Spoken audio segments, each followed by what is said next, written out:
ate the whole apple? What happened? I don't know. Allah ate it. Allah ate it. Because he was too stupid. Excuses. Thousands. Who ate the apple? What happened? I don't know. Who ate the whole apple? What happened?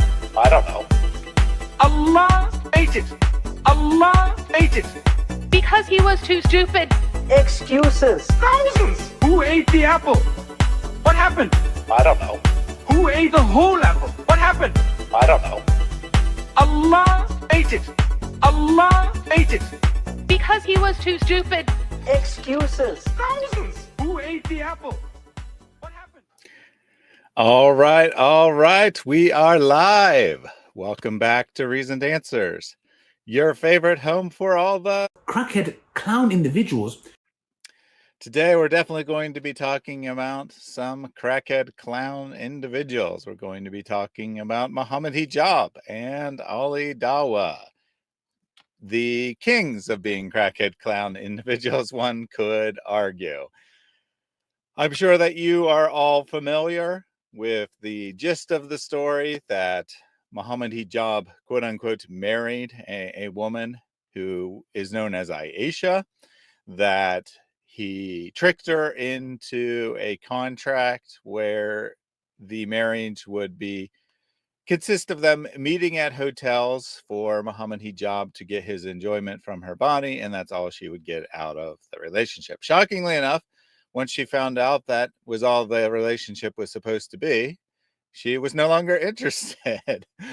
And she's been trying for the last 2 years to get justice. As part of that attempts to get justice, she approached Ali Dawa. She told him that she had been victimized by a member of the Dawa scene. He said he didn't want to know who the person was, but he would do an interview. He'd put her story out there, give it to the public as long as no names were involved. She didn't bring any names, but he found out that the anonymous individual was, in fact, Muhammad Hijab. He told Muhammad Hijab told him to delete the interview he had recorded, which Ali Dawa did.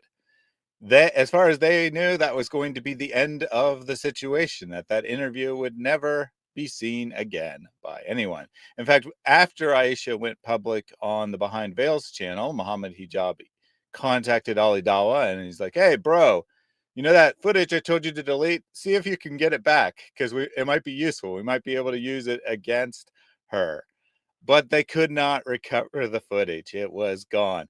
However, Aisha did not trust Ali Dawa and apparently was secretly recording the whole conversation on her phone, in her pocket or whatever. And thus, there is, in fact, an audio recording of that chat after all, which has now been released. We're going to be going through that today, getting our thoughts on what Ali Dawa says, what Aisha says in the interview. Welcome, Mary, to the stream. Hello. I find it interesting how none of these people trust each other, and they're all right. They're all extremely untrustworthy, extremely dishonest. Even Ali Dawa, I will help you. Although, honestly, all of his carrying on, I have no idea how many single mothers he's taken advantage of, given his whole shtick of, "Oh, I'm here to help you, ladies. I want to help you." That is like textbook manipulation. You seek out a vulnerable group. You tell them you're on your side. You don't actually do anything appreciable for them. Like, has he ever actually done something that has helped a woman in this situation? No, because his one example of him being a hero, what did he do? He's like, "I won't partner with you anymore until you stop doing this." That's it. That's it. And we only have his word for it, that's what he said. And that's why they had problems. So I have no idea how many single lady or single mothers he's had on the side. Well, I expect it's a number. In that clip that has become viral since all this went public, Muhammad Hijab says that all of the Dawa boys, that every name you can think of, is engaged in polygamy or has been in the past. Maybe they don't currently have 2 wives. wives in quotes, of course. But they have at some point. He does say the one exception is Zakir Naik. So he didn't say Ali Dawa was an exception. I'm pretty sure Yep. Ali Dawa is a famous name you can think of. So I would imagine that he is included in that group of men who either currently have secret second wives or have in the past. And while he was desperately seeking an official wife, a wife that he would take out in public, more or less, well covered from head to toe, none of the fathers would agree to give him their virgin daughters. It's like, I was fine with a sister with up to two children. More than that, couldn't stand it, couldn't tolerate two children. But he, of course, that's not what he ended up marrying. I wonder why. But nobody was giving him their daughters, and it really makes you wonder why. Makes you wonder why. And I mean, maybe they just couldn't stand the thought of having to listen to Ali Dawa when he comes to their house to visit and such. I mean, that's a possibility, in fairness.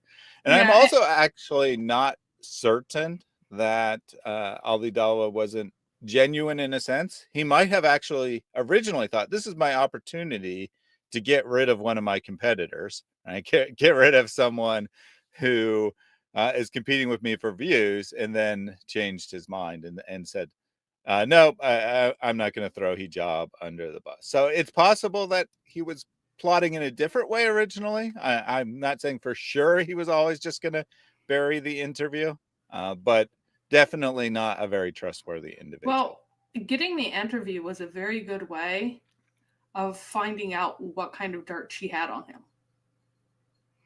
So if he had never intended to be helpful to her at all and just want to examine what kind of dirt she had, that would have been a good move. I don't know that Ali Dawa was that bright, though. Yeah, I think that when he scheduled the interview, he definitely didn't know who it was. Now, he did find out, my understanding is right around the same time that he did the interview. And I guess he did probably know a week before or something like that who the other party was. But I think originally when he scheduled it, he didn't know. But that doesn't mean he was, actually doing something right. He could have been like, oh, this is a great way to get views and there'll be no harm because it's anonymous. Or he could have been like, if it exposes one of my opponents, fellow competitors for views, great. Who knows what he was thinking exactly. But I think he did actually definitely not know who the accuser was when he agreed to do the interview. And then he found out later on. Well, Hatun said that he told her not to say the name during the interview because his wife was present. If his wife found out, his wife would tell Muhammad Hijab's wife, which is hilarious. And then Muhammad Hijab's wife would be like, well, Ali Dawa also has a second. Probably. I mean, according to Ali Dawa, his wife has never met any of the Dawa guys. I wonder why he would keep his wife away from all the Dawa guys. I mean, I guess there's two mystery of the possibilities. ages. It's the mystery of the ages, Thaddeus. Yeah, too many possibilities, right? He could be concerned one of them will steal her. He could be concerned that she'll find out stuff about their wives that she might share. I mean, who knows? Who knows why he won't allow his wife to talk to the Dawa guys. But Mary's met my wife, so as has say David Wood and Eric from Your Brother in Christ, and Osama Dakduk's met my wife. Lots of male figures. Obviously, Mary's not a male figure. That's why I started naming other people. But lots of male figures in the Christian apologetic scene have met my wife. And well, no one's I don't have met any my concern. husband, so maybe I have a secret second husband if I were a Dawa guy. That must be it. Yeah, could be. All right. So Behind Veils released a video which consists of the forbidden interview, the interview that Ali Dawa and Muhammad Hijab decided to delete. And I do think they definitely deleted it based on the fact that Hijab is sending Ali Dawa a text. I don't think they would have faked that text, right? I think that's a real text. Sending him a text saying, try to get that video back. And then Ali Dawa saying that he tried, but he couldn't get it back. So I think they did actually delete it. One time where they could, Ali Dawa was actually trustworthy. Now maybe Muhammad Hijab was standing over her shoulder and being like, delete that right now. But who knows? In any case, I think that they definitely actually deleted it. All right, let's get that video up here and take a look at it. So 8 months before, let's just play a second. Yeah, 8 months back is when this was recorded. The clip that's in my new video, which by the way, 25% of you say you haven't seen yet. Shame on you. For 28% now haven't seen that video. So check that out. The video that I highlight in that is from 9 months ago. So about 1 month, give or take. Obviously there's some rounding in those numbers, but about a month before the interview takes place is when Ali Dawa is strongly encouraging Aisha to go public, which is what I highlight in that video.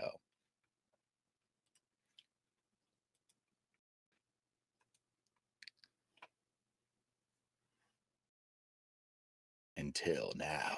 Dun, dun, Assalamu dun. alaikum wa rahmatullahi wa barakatuh, brothers and sisters and dear friends. This is a special episode which we will be talking about. As you guys know, in this room, we've talked about many other topics when it comes to the Bitter Truth Show, gender roles, and many other elements and many other topics. This is a special episode. Why? Oh, can you make that a little bit louder? I can, but she's considerably louder than he is because she's recording it from her phone or whatever. He's very quiet just compared to you, at least. I don't know about us, but compared to you. Who I personally invited, and I personally wanted to do this, and we'll come to why and what the story entails. But today's topic, shall I say, is the dark side of public figures. And why have I titled that video? We're going to find out inshallah. The sister is here, will be hiding the writing. So it even has the title of the video, right? The title of the video. I didn't catch exactly what he said, but something like the danger of public figures, something along those lines. So, I mean, I think he probably was intending to release this before Hijab told him not to. Because remember, it was going to be anonymous, right? It wasn't going to expose any specific figure. He'd get lots of street cred for releasing this, probably lots of views. And he'd be the hero, which is what he wants to be. And he wants to be the hero. I wonder why Ali Dawa would want to be the hero of all the single mothers without actually appreciably helping them. What would he get out of that? Mm-hmm. Well, in addition to, viewers, which I think is what he wants most, he'd probably also get access to women who trust him. Who trust him. I mean, it's the same thing that Muhammad Hijab was doing. Oh, you should be the wife. You should be an only wife. You should be in a regular monogamous marriage. You shouldn't be in this messed up polygamous marriage because that's the kinds of things you say. You shouldn't do this. You warn them against the very thing you're doing so that you feel more trustworthy. Mm-hmm. Nanny apparently can't watch right now, but says that she'll share the video later. I love you guys and pray success for you too and this channel. Very much appreciated there, Nanny. Everyone watching, be sure to like the video and share it to spread it far and wide, because this is a good opportunity for us to bring Muslims into the conversation, to get more people aware of what's going on in Islam, who think that it's just so nice and lovely and none of this stuff happens in Islam, like apparently Aisha thought, and still thinks for some reason that this is just a problem with hijab and the 100 scholars she contacted, that they're all just wrong about Islam and being unfair to her. But of course the reality is, and keep in mind that she took her citation. You have masses and masses and masses of Sharia, and her citation for why what Muhammad Hijab did was so terrible was a principle that essentially you should look at the spirit of Sharia when making judgments. I'm sorry, but Muhammad was very clear about the value of women. He said that Allah prefers the husband over the wife. He prefers men over women. Allah considers wealth to belong properly to men, and men just spend it on women for sexual access, and that sexual access is not valued at hardly anything. Women are ranked with other animals in books of ahadith. Women are considered to be created crooked, with crooked heads, and in Muhammad's context, he didn't think your brain was there, and he doesn't even consider a woman's brain. A woman's brain doesn't even work, right? Your thinking process was your heart, so he thought that their eyes and mouths were all twisted and warped. This is Muhammad's teaching. Muhammad's teaching is that, of course, you can't love a woman once she's gotten old. I'm over 40, I'm worthless to Muhammad as a woman, because the only reason he stayed with Khadija is because she was the one with the money. You should want a better, hotter wife as soon as your first wife gets old. All of this is built into Islam. Islam is built to prioritize the sexual desires of men at the expense of women. Muhammad made special exceptions for his own daughters in his lifetime. The second he was dead, his only surviving daughter, who was Fatima, immediately became a plural wife, because Ali didn't care about her feelings either. None of the men cared about the feelings of their wives. They just didn't. They didn't care. They only cared about their feelings of their daughters because, they personally liked their own daughters, but they were willing to give that up in return for their own sexual enjoyment of as many women as they had access to. As Pete says here, according to David, isn't it interesting that all these scholars misinterpret Islam in exactly the same way? Now, in fairness, probably some of the people she reached out to just weren't interested in getting involved. It wasn't their area, right? They didn't want to comment because they didn't know the details. But I think probably plenty of them said that, I'm sorry, but Hijab didn't really do anything wrong. And she wouldn't accept that, right? So she kept going to more and more people, and maybe hundreds an exaggeration, but I think that she definitely went to a very large number of Islamic scholars and authority figures, and no one wanted to listen. She finally found that Ali Dawa would listen to her, and then he betrayed her and threw her interview in the trash. So keep in mind that if this was not a marriage, then she's guilty of zina. Mm-hmm. If this was a marriage, but he behaved inappropriately in the marriage, then he has already done what he's supposed to do to rectify it, which is pay her the money of her mahr, which might not be anything, but he said he paid, I don't know what her mahr was, but her small mahr, she got payment. And that's what Islamic marriage is. It's an exchange of money for exclusive access to a woman's private parts. And in return, the woman has to make them available at all times. And since she didn't like that, and keep in mind that the Quran says that if you do not agree to whatever terms a man wants, then you are greedy. Souls are greedy. And I thought that was referring to the men who wanted everything. No, every single one of the tafsir say very clearly that women who don't give up as many of their rights as their husbands wish to take from them and still give him access to sex, they are greedy. This is from your prophet. So, yeah, I understand that you really have been mistreated. But your God doesn't think so, because your God is a cave demon. Indeed. So Weird Stuff points out that the mahr could be as little as a McDonald's hamburger. Although she makes fun of that, says that's one of that.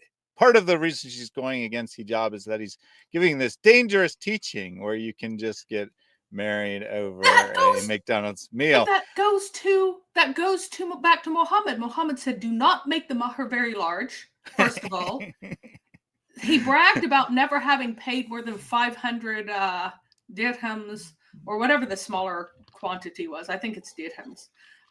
That was just the Arabic term for the Byzantine coin. It was not a new coin. It was the Byzantine coin. And then also, he said that you can marry for as little as like half of a cloak or something. Marry for anything. Whatever you have, it's better to marry than not, because men have sexual urges. And women who ask for more are what? They're greedy. If you don't take half a cloak, then you're greedy.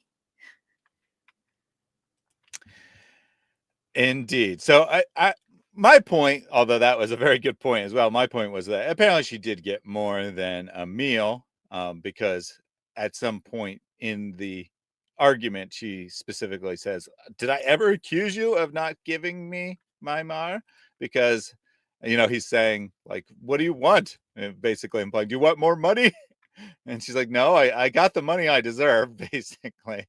What I want is for you to admit that you were doing something wrong." But I guess, Islamically, he wasn't.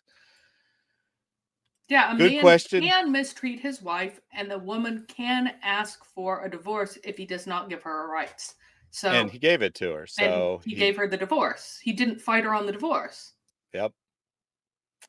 Exactly. So Islamically speaking, Hijab had one understanding of the relationship, and she had a different, probably because Muhammad Hijab told her something completely different.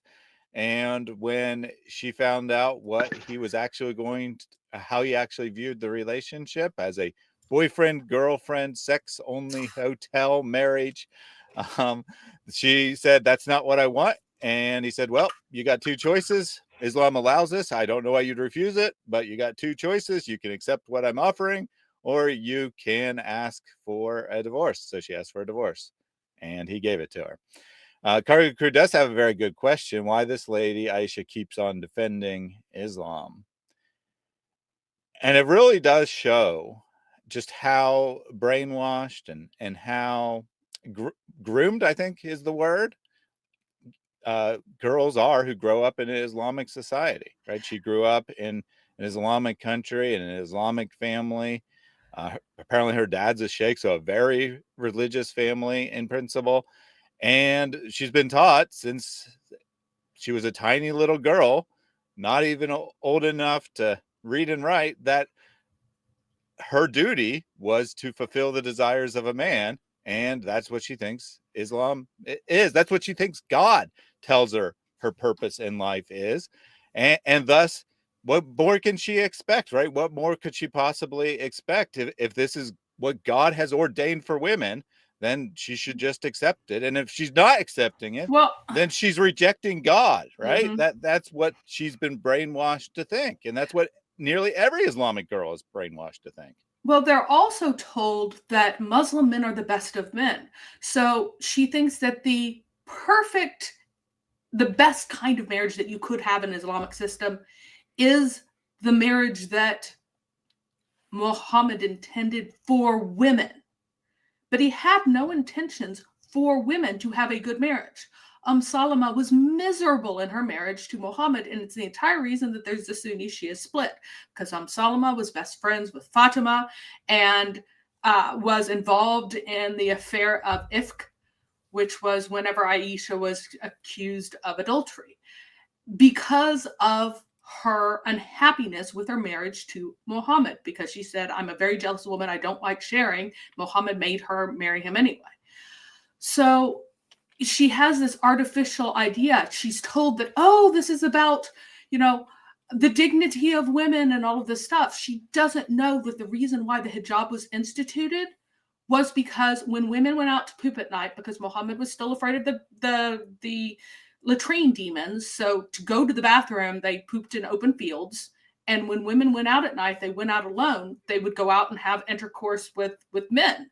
And to keep men from being able to identify which woman was which, so they couldn't connect as easily, he told the women to all cover up, Like, she doesn't know that this was because of, and because Umar had a problem with it. She doesn't know this. She has never read the Quran with care and seen that the reason why women are to cover up is so that men don't abuse them. And if she does, she's like, well, yeah, men are going to abuse you unless you cover up, because that's the way the best men in the world are, because Muslim men are the best men in the world and Muslim men will do this. She understands at some level what her dignity should be as a human being, but she has not grasped that was never in view in the Islamic era. Muhammad's companions, among one of the children of a caliph, the four rightly guarded caliphs, one of Muhammad's companions used to tie his wives' hair together so he could beat them more easily without them being able to run away, because their hair was all tied together and so they couldn't run away very easily. Mm-hmm. He used to do that, and Muhammad did not correct him. So Aisha, unless you think that it's cool if you become a second wife and then your husband ties your hair to the first wife's hair so he can beat you more easily, and you're cool with that, then you have a problem not with the Dawa boys, but with Islam itself. Muhammad was okay with this. Yep.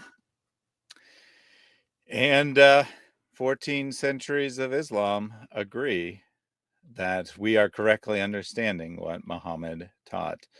We do have Greg, who gave us a hard time, or we gave him a hard time last time he was in the chat, but he says he did some more research on gentleness, gossip, etc.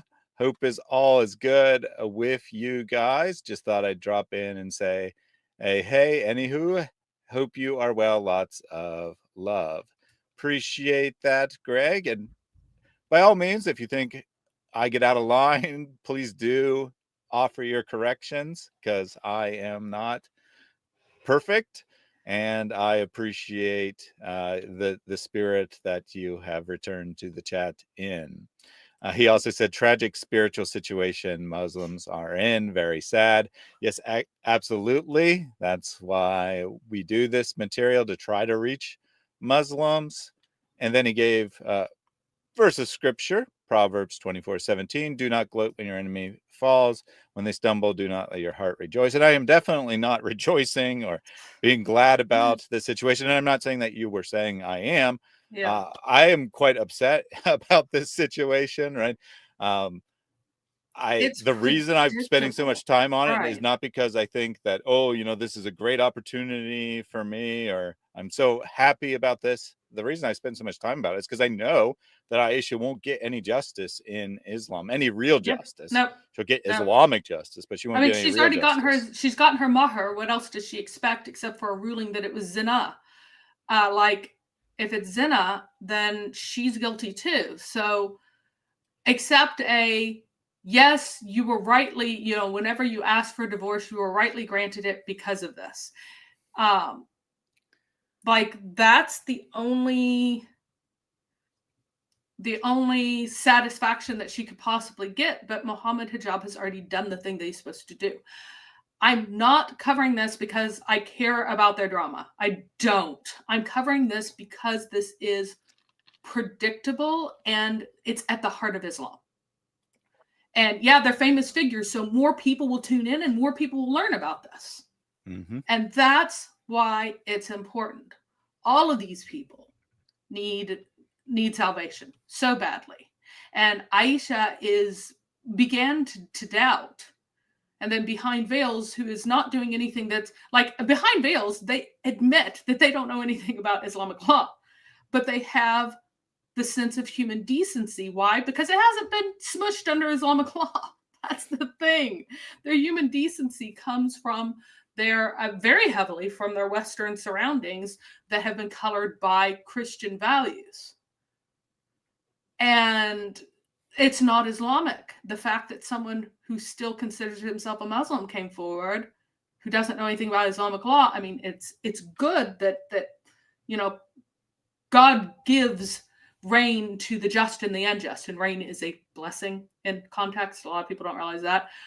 And so God's goodness is evident to all. And so people who have not so perverted their minds, who are not so sexually molested or intellectually molested, as Mr. Hijab likes to say when he eats his thesaurus, and misuses words because he likes talking about sex so much. When you are not intellectually molested by Islam, you have this understanding. But the people, the deeper you get into Islam, the more you realize that that's decency and rightness and goodness. That's not in Islam. It's not. It is a board game with rules by Allah for the benefit of men, especially powerful men, but men in generally, so that they can navigate through, win the game, and get all the extra things that they were forbidden before as a prize. That's what Islam is. And it's not real. It's not true. Muhammad was a false prophet. He was an evil, desperately wicked man. And all Muslims need Christ.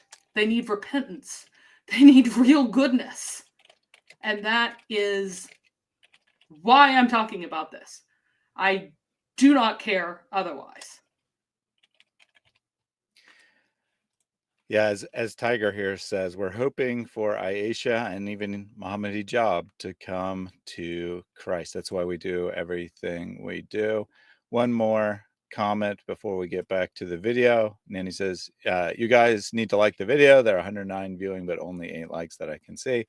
Your screen is behind. If you refresh, you'll see a higher number.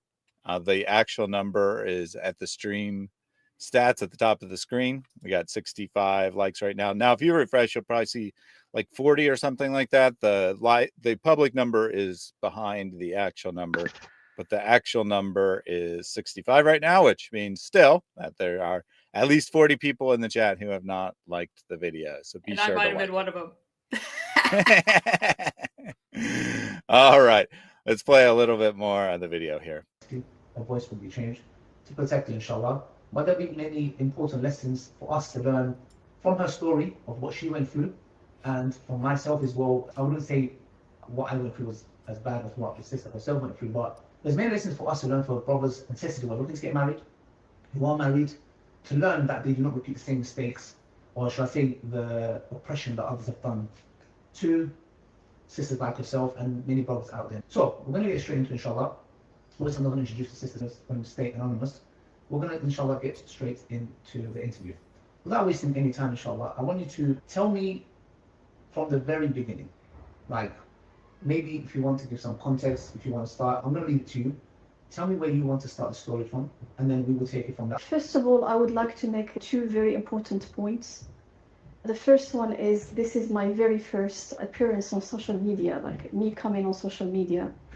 And I am doing this because I had no other option. I have sought help from scholars, from shuyukh, and you have contacted me so many times telling me you want me to come out about this, speak out about this, and I have rejected that for so many months. And this happened way before the stories that have come out recently. This happened so many months before. You have been calling me to come up and speak, and I have refused, and I have told you that this is a scholarly topic. So even in this interview, right, even in this interview with her thinking she's going public with the story, she's very, very hesitant to do this. She's saying the proper way to do this Islamically is to keep it behind closed doors and have the scholars rebuke Muhammad Hijab and tell him that he's wrong. We shouldn't be gossiping like this, but I have no other option, which is incredibly sad, right? According to her, basically, Ali Dawa was begging her to go public, that he kept asking her for one reason or another, whether he was looking for views or whatever. He was really, really wanted her to go public.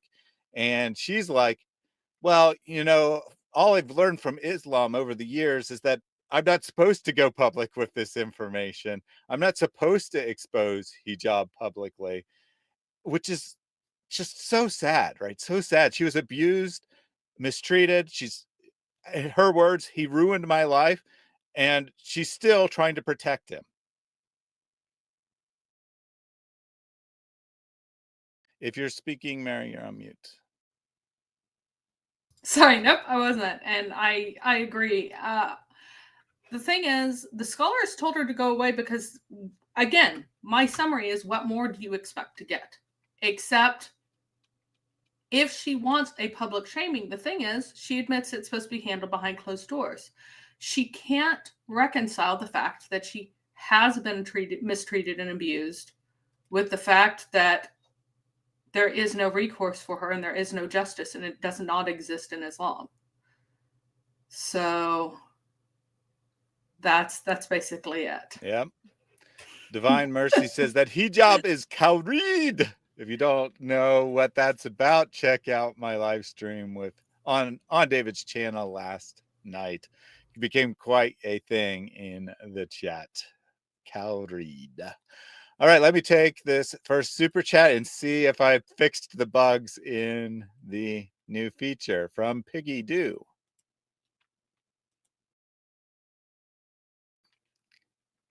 I don't know if it played, and we couldn't hear it because I might not have made it so we can hear it. No, I made it so we can hear it. I couldn't hear it. Yeah, so it did not play. I'll have to figure out what happened there, but let me just play it manually.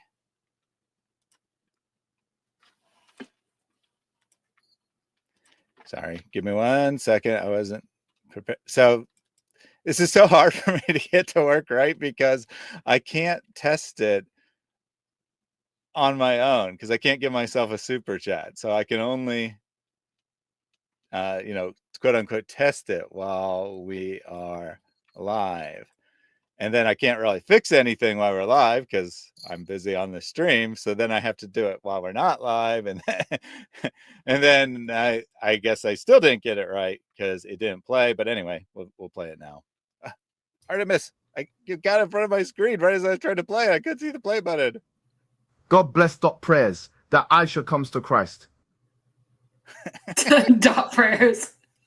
Yeah, there's no space there. Yeah, there's no space, so it just says dot. That's pretty funny. God bless dot prayers. Thank you very much for that donation there. And I agree. We should definitely be praying for Aisha. Let's get back to the video. It has to be discussed with a qadi, with a scholar.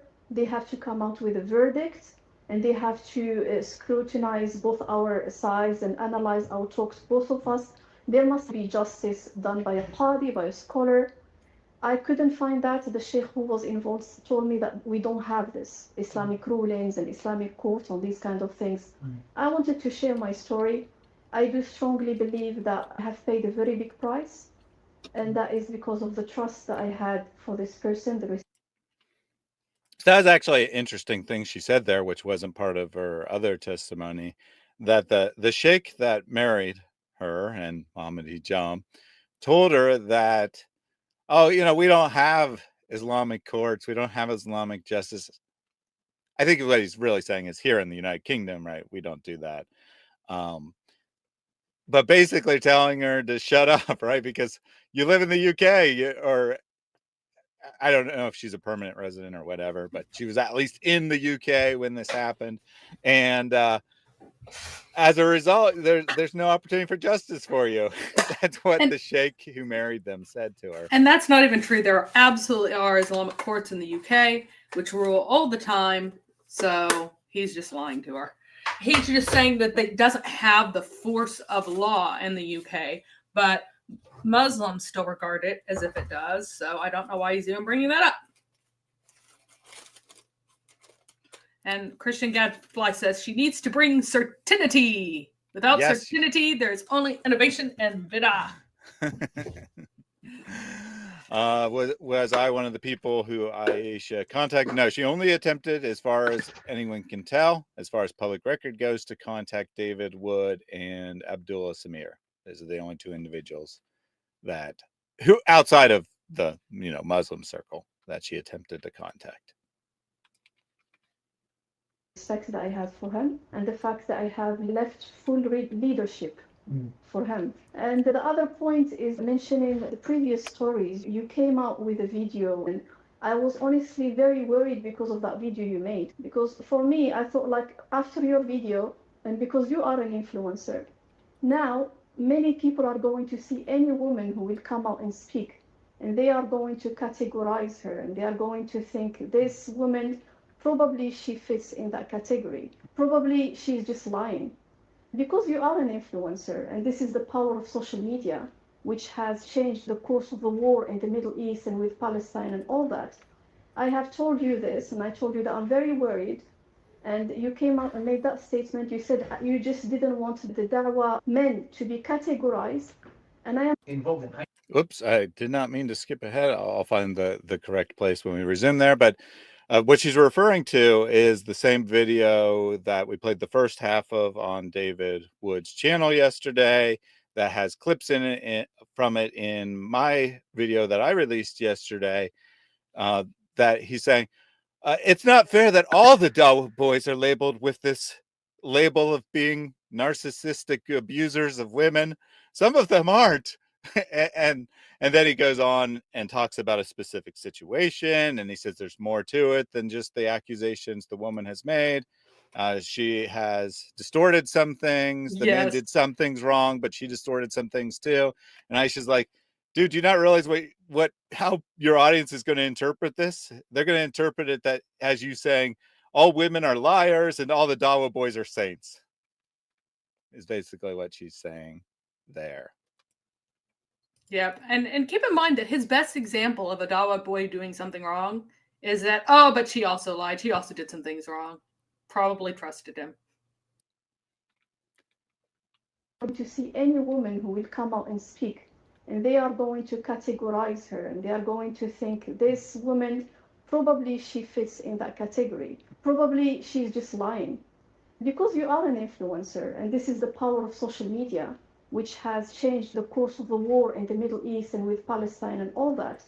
I have told you this, and I told you that I'm very worried.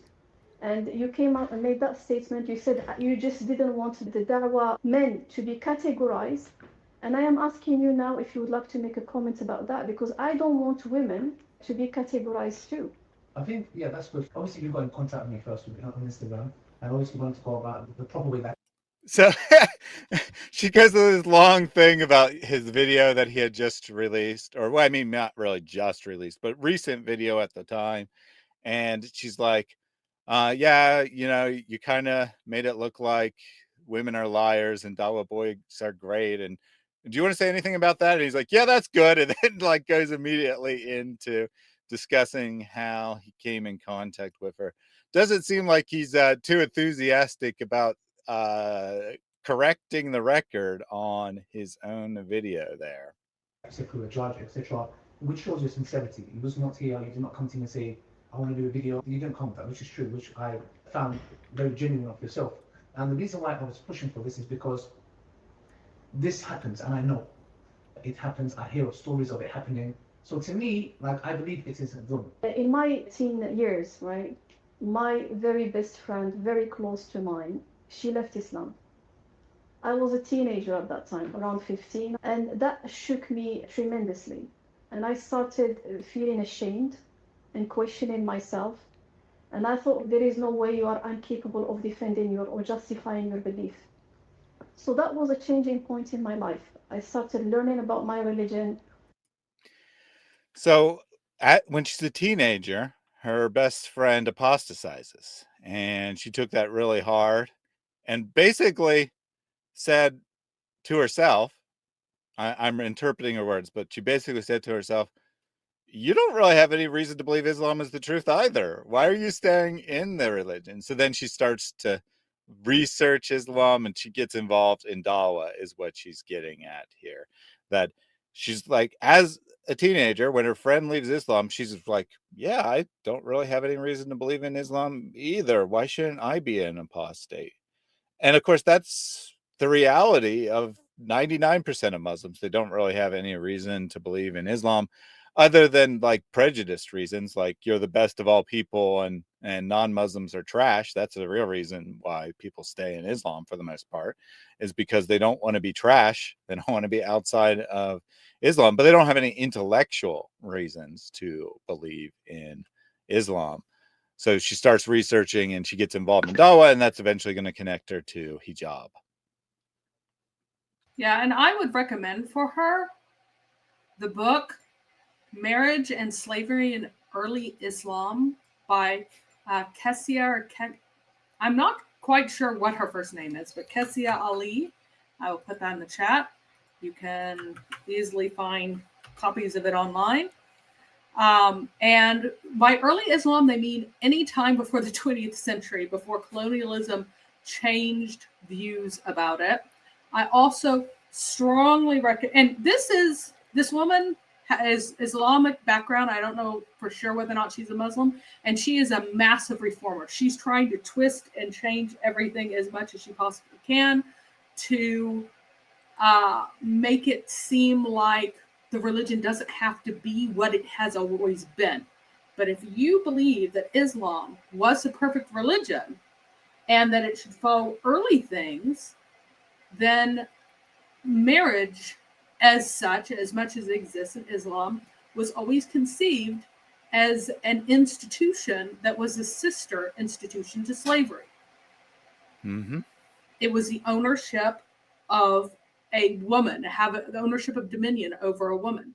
And that absolutely was it. The other one that I strongly recommend her read is by the same author, and it's Minor Marriage in Early Islam and in Early Islamic Law, excuse me. Oh, wait, no, that's by Carolyn Burr. I thought that was by Bah. So this one is by another person who's trying to reform very, very strongly. And trying to claim that, well, yes, Islam has always been like this, but it doesn't have to be. You can interpret it this way. So check out these two books, Minor Marriage in Early Islamic Law by Carolyn Bah, and also Marriage and Slavery in Early Islam by Kesia Ali.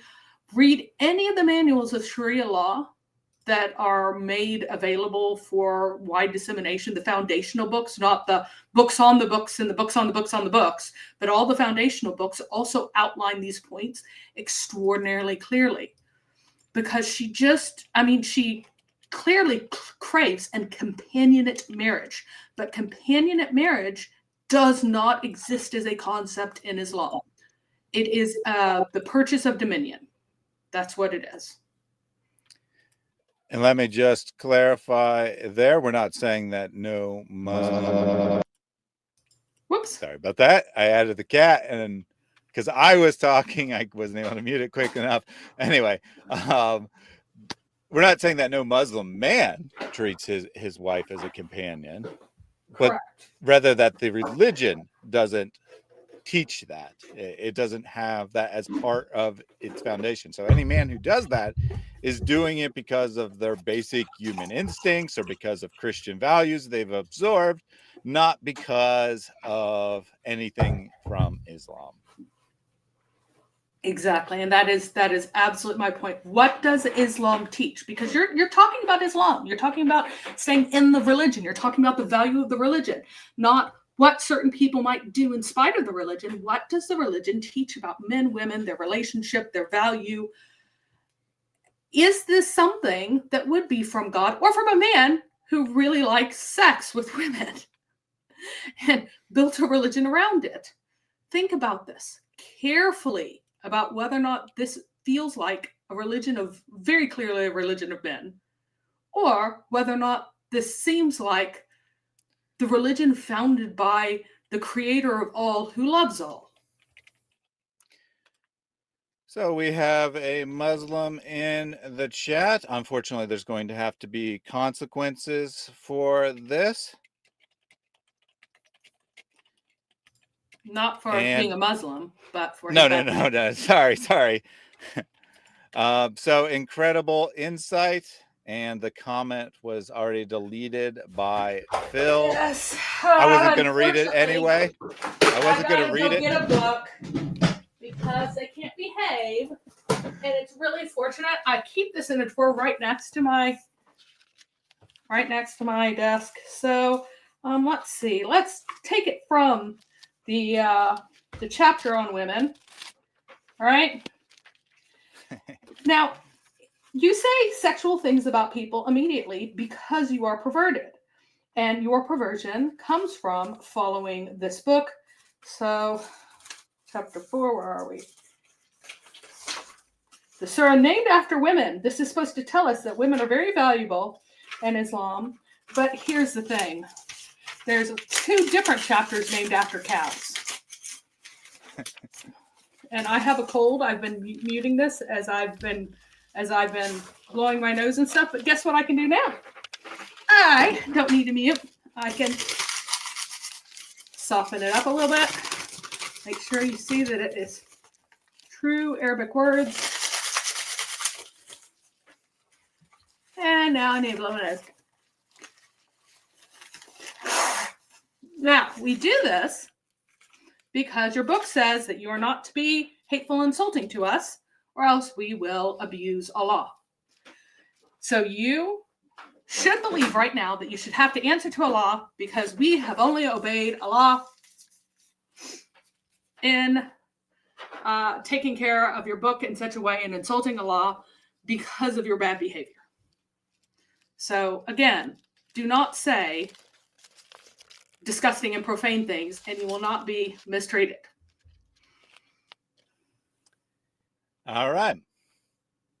When you come back from timeout, Mr. Incredible Insight, I hope you have some apologies to offer or keep your mouth shut.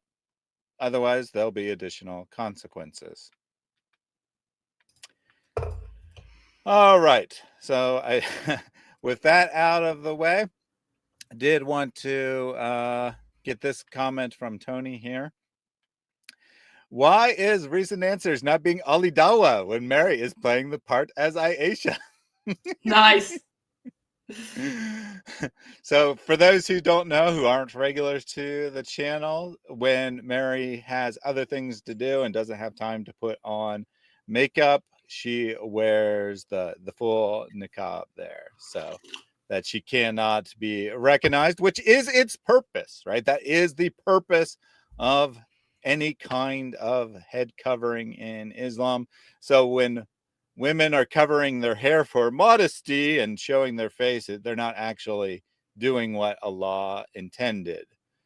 Yep. I say Allah, but of course, it's Umar. It's actually Umar. And let me take one super chat from Cargo Crew, and I will manually trigger that one as well. Be quicker this time, though, because I'm ready. Allah is a false god. A false god, a false god.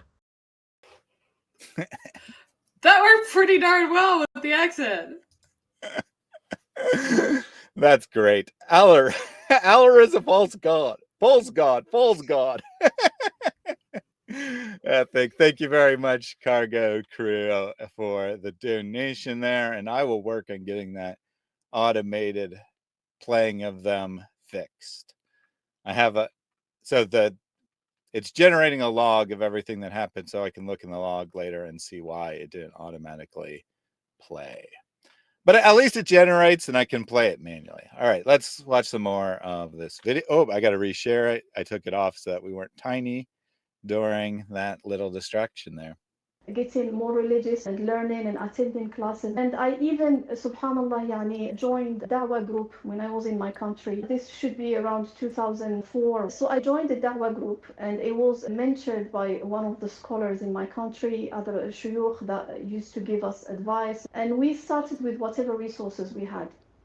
While I am learning and going through my journey, I started meeting more people who have questions, who don't have answers to them. Here we are talking about religious knowledge. It's mandatory on every Muslim, whether they are male or female, right? And it's not like a career. That's something that I needed. I needed to find answers. I needed to take care of Islamic education, obviously. So I was searching, and it happened, subhanAllah, then I got married. To my ex-husband, the father of my child. And one of the criteria that I was specifically looking for is he would be someone of knowledge and he would have the same ambition of spreading Islam as I do have it. Because again, I have gone through that trauma, I have gone through that emotional experience. that trauma of her friend leaving Islam. I've never heard a Christian be like, I went through so much trauma as a teenager. My friend left Christianity.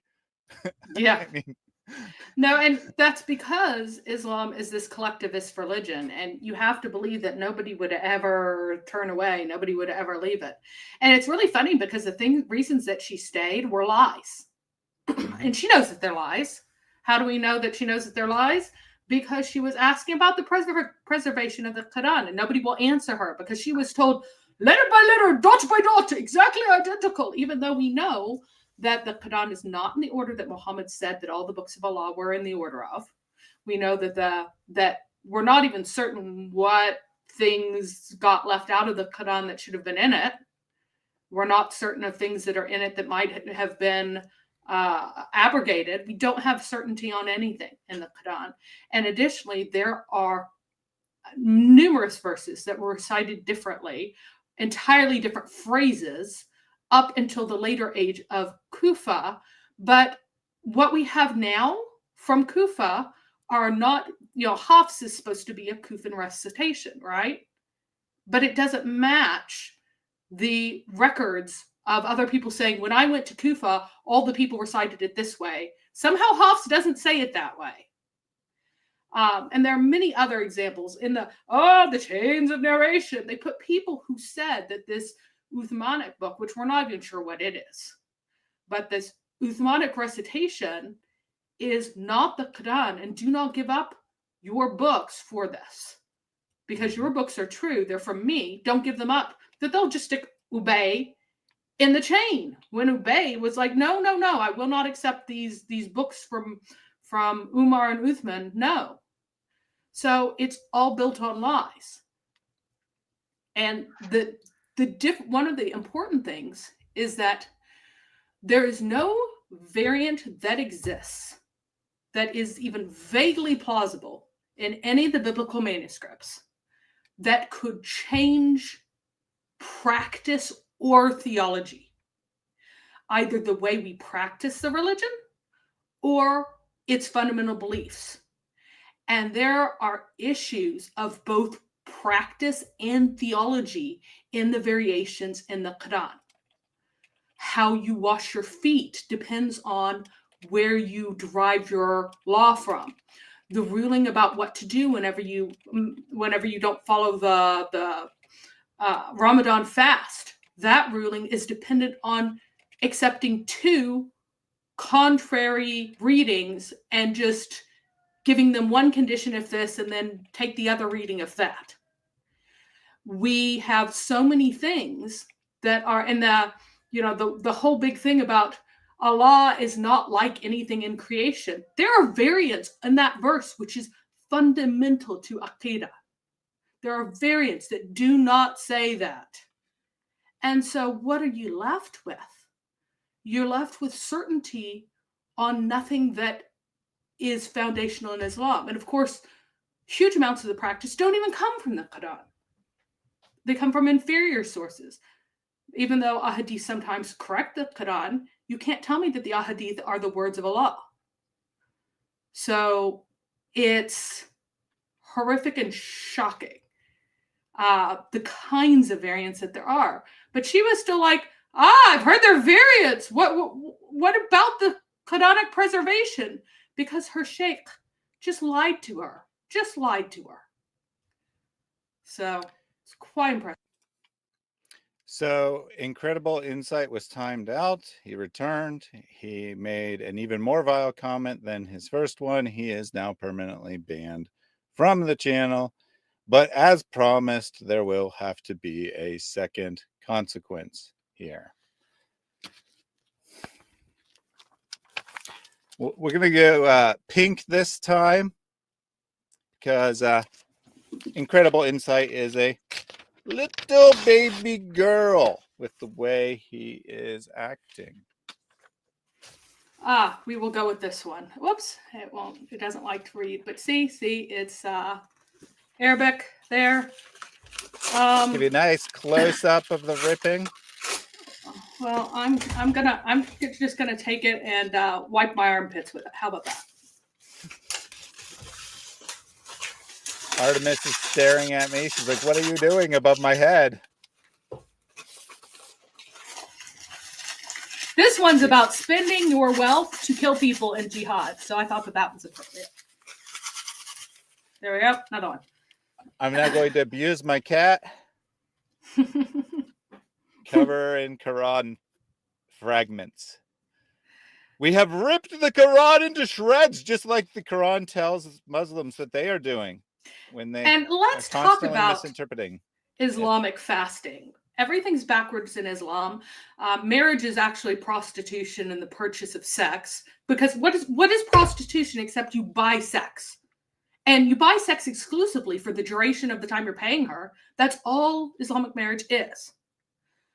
So, Terrence, by the way, the variants are very heavily covered by Jai and Daughter of Christ. I do cover some of them anytime I have a stream that goes through a chapter. If there are important variants, I include that in there, including things about the Kufans completely reciting different things. My translation will have all of this in it arranged more nicely.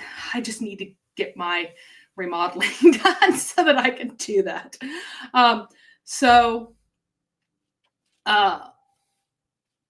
Of course, Ramadan fasting is what? It involves not eating for 12 hours, approximately, more or less, depending on what time of year and what latitude you're at, and then stuffing your face with 2 enormous feasts. So this means that anyone who does 1 meal a day eating is already eating less every single day than in Ramadan. Anyone who does a small 16-8 window is eating less than in Ramadan. Vast majority of places. Anyone who just skips breakfast and only has 2 meals a day, oh, you're at the same as Ramadan there. People on average gain approximately 5 kilograms very frequently in Ramadan of actual fat once their dehydration gets sorted out at the end. But I, this year, decided that it was time to lose weight, began losing weight at the beginning of Lent, and did not fast during Lent.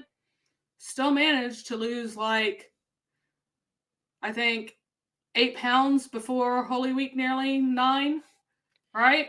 Was not fasting, was just like not letting myself eat all the bread I want. And then Holy Week came around. I fasted 6 days in Holy Week. Broke my fast after Vespers on Saturday, and I lost 16 pounds total. So losing 16 pounds versus gaining 11 to 12, which one's fasting? Who fasts? Like, you guys think that you are breatharians getting your nutrients from the air. So yeah, Ramadan is the only fast in the world where you gain weight. Mm-hmm. Indeed, indeed. So for those who didn't notice, Artemis started attacking the pieces of the Quran. She had it in her mouth at one point. The cat had the Quran in her mouth as well. So this is what you did, sir, or should I say little girl, when you decided to come in here and spew the hatred that Islam teaches you to spew. Mr. Incredible Sight. We gave you an incredible sight, and it will remain as long as Artemis is here to tolerate it, that there will be little bits of the Quran on the stream to remind you of what you did. EMS, does anyone know if Mary has her own channel? She does have a channel. It is linked in the video description. However, she never posts on it other than community posts. Well, I have 4 videos on it now. I did 2 while Thaddeus. Oh, that's right. I forgot. You did those 2 Bible streams. So there are 4 videos on her channel. 4. Yeah, there are 4 videos on my channel. Eventually, I'll post a few more, but they will never be terribly popular because it takes a lot of, it takes a certain amount of work to set up the stream and everything else, and people are going to see it. You have to strategize your titles and everything, and I don't do that. Oh, yes, Morg. I've been working on a Quran translation for quite some time. I'm super busy right now, so I'm not currently working on it. But it's a literal translation. Anytime we bring up verses, very often I've translated them. So. And just one more comment on the subject of Quran desecration before we move on from Demon Souls. I bet Karen, the Columbus Dispatch, will now clip this and post Islamic ex-employee stirs up hatred. Yep, I think that will definitely happen. I'll be sure to tag Miss Danae King on Twitter and tell her that there is some more material that she can write about on my channel. Obviously, I do not care, right? They can't do anything against me anymore. I'm no longer employed, so they cannot do anything to harm me. And as I said last night, I have no fear of he who can destroy the job. I only have fear of he who can destroy the body and soul in hell. So there you go. Tarun would really like to have his super chats up. All right, Tarun. I will do the first one from Tarun. And Allah will bless you in a million ways. You find the tree will grow and you will have lots and lots of wealth. This is the example that we gave to the children. And I'm letting you know that when you sow that seed by giving, you shall receive much more than you gave by the will of Allah. Give as much as you can, for indeed you will reap much more than you have sown. You will reap some very large rewards, Mr. Tarun. You will have lots and lots of wealth. Mufti Menk says so. So make sure that you are donating often. He says, yo, what's with the hijab? We kind of already answered that once. We already answered that one. Yep. So we might as well bring up the next one. But yeah, it's when I don't wear makeup, I wear the hijab so that Muslim men don't molest me, because that's what the Quran says, right? They can't tell who I am, and then they can't molest me, apparently. Yep. They'll only molest non-anonymous women. And since we had answered that one previously, I'll take one more, and then we'll get back to the video, also from Tarun. من ذا الذي يقرض الله قرضا حسنا? Who is going to give Allah a good loan? Ya akhwati, this verse puts shame in my heart. My Lord is asking for a loan. Nothing's wrong with that guy. He has ability, but only a little bit of cash flow problems. Just needs a little bit of money right now. So give to Allah. Don't ask for anything back, guys. Allah just has a little cash flow problems. Come on, guys. He's got the ability. Just help him out. And yes, I have heard of the attack in Kashmir, and David covered it in his This Week in Jihad on Robert Spencer's channel, which is Jihad Watch. And I usually, not always, but I usually watch that. So I had heard about it before, but they also covered it. Mm-hmm. So just to read this, even though Mary already answered it, have you heard of the attack at Kashmir lately? My mom is so scared she does not even want me to leave my hostel to go to a mall and buy stuff. And that's exactly what Muslims want to do when they make terrorist attacks. They want to induce people to be afraid. And how do you get protection? You convert to Islam. And this is what they've been doing for 14 centuries and will continue to do as long as it continues to work. It causes people to have fear. As Muhammad himself bragged that Allah has made the world afraid of me. Which, of course, means that when I went and slaughtered people, they didn't like it. Shocking, right? Shocking that caused people to be afraid. It definitely proves that you had God on your side. Insanity. We could do a stream on it if there's a good reason to do so. But feel free to let me know if you think that we should do a stream on it, draw more attention to it. Maybe do a stream on that, plus the attacks that have been elevated in Nigeria lately. I mean, if we were doing a stream on every terrorist attack, we'd be streaming multiple times a day, because there are literally more than 1,000 terrorist attacks a year. It's funny how no Muslims can apparently read their book correctly. Like over and over again, all over the world, Muslims seem not capable of understanding their peaceful book. They all misunderstand it the same way, no matter where they are in the world. Just baffling, huh?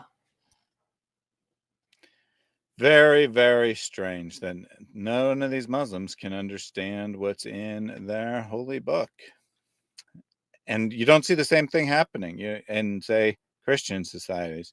You don't see that crazy 1% or whatever they would claim it is, going out and saying, according to the Bible, I'm supposed to slaughter all non-believers until they submit and convert to Christianity. Never happened. Weird stuff. No, the only thing that you get is in areas where people don't have any access to the Bible itself. You'll have crackpots come up and say that they are now a prophet and give new revelation that you should go jihadi, basically. That happens. But why do they need to have new revelation to do it? Amazing. Couple requests for it, so I'll definitely consider that. It wouldn't be any sooner than Wednesday, and I'll say why at the end of this stream. All right, let's get back to Ali Dawa. And that is something that I was specifically looking forward to. The man I got married to first, he said that he is part of the group Tabligh, who are very specific in giving da'wah within the Muslims. He said, I do give da'wah also here in London to non-Muslims. Wait a second. What is Dawa, Mary? Dawa is the call to Islam, Tabligh, which I can't say the GH correctly yet. Sorry, guys. Is to tell Muslims to stop being nominal and start being more observant. So that's what she means by giving dawah to Muslims. It's like, become real Muslims. Says, yeah. Basically, tabligh is like telling Muslims that you should be more observant and you should like actually pretend to fast during the day, at least during Ramadan, because in reality, they just take takeout and eat it in secret. So actually don't eat and drink instead of just pretending not to eat and drink, and then you'll get big rewards, basically. I found this comment to be hilarious. Not a political statement. I'm not giving my opinion on the tariffs, but running low on cash flow, Allah is getting hit by big tariffs. Trump is getting tired of Allah. Oh, man. Let's continue. So on, I am student of knowledge and all those kind of things.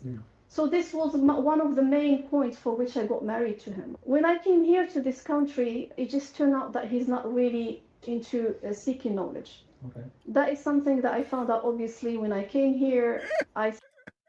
So get this, right? She marries this guy because he's part of a group in this.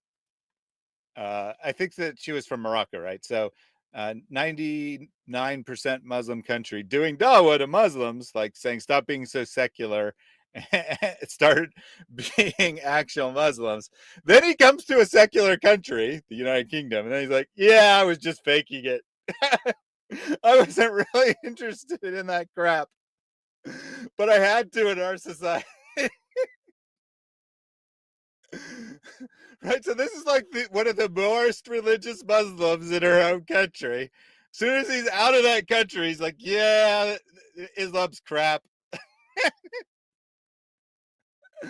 Oh, man. And one, I find this very funny, but two, it also tells you something, right? What does it tell you? That the number of people who actually sincerely, deeply believe in Islam is a lot smaller than it appears. The reason why everyone, quote unquote, everyone in Saudi Arabia or, wherever seems to believe in Islam is because they have no choice. Right? This guy was intentionally part of a Dawa group. And then as soon as he's out of the country, he's like, yeah, no. Yeah, especially in Jeddah, like during Ramadan, the number of takeout orders spikes phenomenally because people are just eating out. but they don't want people to know that they're cooking, so they don't want cooking smells, so they just do takeout really quietly. Mm-hmm. Nori says, Dawa can only be given in hotel rooms. Simply beautiful. I started giving things time. I started reconsidering the situation. But unfortunately, our relationship ended with a divorce. Okay. So here where this person came into the picture. While I was still married, we were linked together by the Islamic institute that he works for. Okay. They called him, he attended for some specific kind of situation, like help, because I was engaged in the Dawah that time. And he was there to give guidance, to give his input and so on. And so that was the first meeting. Yeah. Later on, while I was going through my khula, he came into the picture and I was reaching out to him to ask about questions. What do I do? Where do I go? And so on and so forth. Like which Islamic council do he was giving me directions. He was telling me what to do and so on. So you went and just look at. So again, she gets hooked up with hijab. Maybe poor choice of words there because it's nothing sexual at this time. But she gets connected with hijab through an Islamic institute. She's trying to do Dawa. They're like, hey, go to hijab. He's a great Dawa guy. He'll teach you. And that's actually how the relationship starts. It's like she's basically his student. She's learning how to do Dawa from him.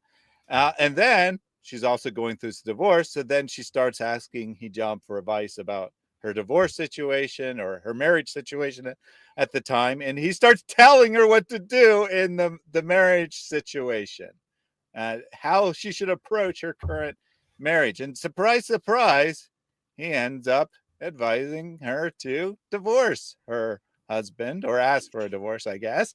And then this now very vulnerable single mother who, Ali Dawa's words, is viewed as trash by the Muslim community. Suddenly, Muhammad Hijab starts expressing interest in her. We haven't gotten to that yet, but I wanted to put it here because he advises her to get a divorce, knowing that this will make her vulnerable, and then he starts expressing interest. He was grooming her already, right? He was grooming her already when he was advising her to what to do with her current husband. And I couldn't quite get a clear idea of why she was supposed to ask for a divorce of her current husband.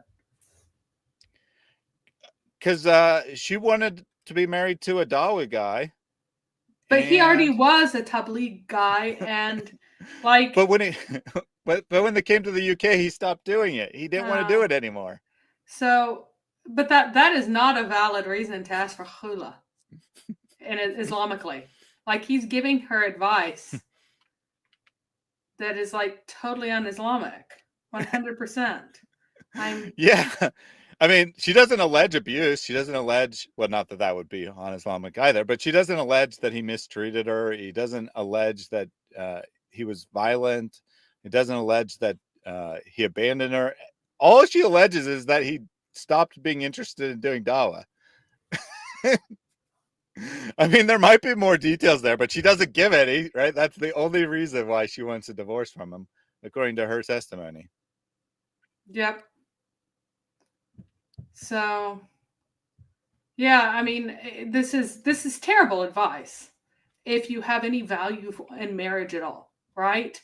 My husband is not doing a job I disapprove of. Like, what the heck? Like, but again, it shows how lightly they both considered marriage. But now she's used goods according to Muslim values.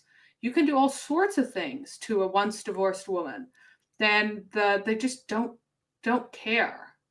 As Hatum pointed out, most of the girls sometimes they're quite young, so girls is appropriate sometimes. But the females in Iraq and in Iran and other areas where they are practicing muta, actual muta, not misyard that is essentially muta, but they are sold off over and over and over again as an income source, often for their fathers, for their families, because it's their father who's selling them off over and over and over again. It's like, oh, you got divorced? well, now how are we going to take care of you? Oh, we'll sell you for sex repeatedly. Mm-hmm. So your value drops in everyone's esteem the second you're divorced in Islam. I mean, and they'll go, oh, but Muhammad married divorced women. No, he married widows. He didn't marry divorced women. And secondly, he also expressed the fact that virgins are better. Like if you have one woman who's a virgin and one woman who's not, then all things being equal, only a crazy person wouldn't take the virgin. There are valid reasons to not choose a virgin. Mm-hmm. But these are reasons that override what should be chosen, essentially normally, because by any sane man.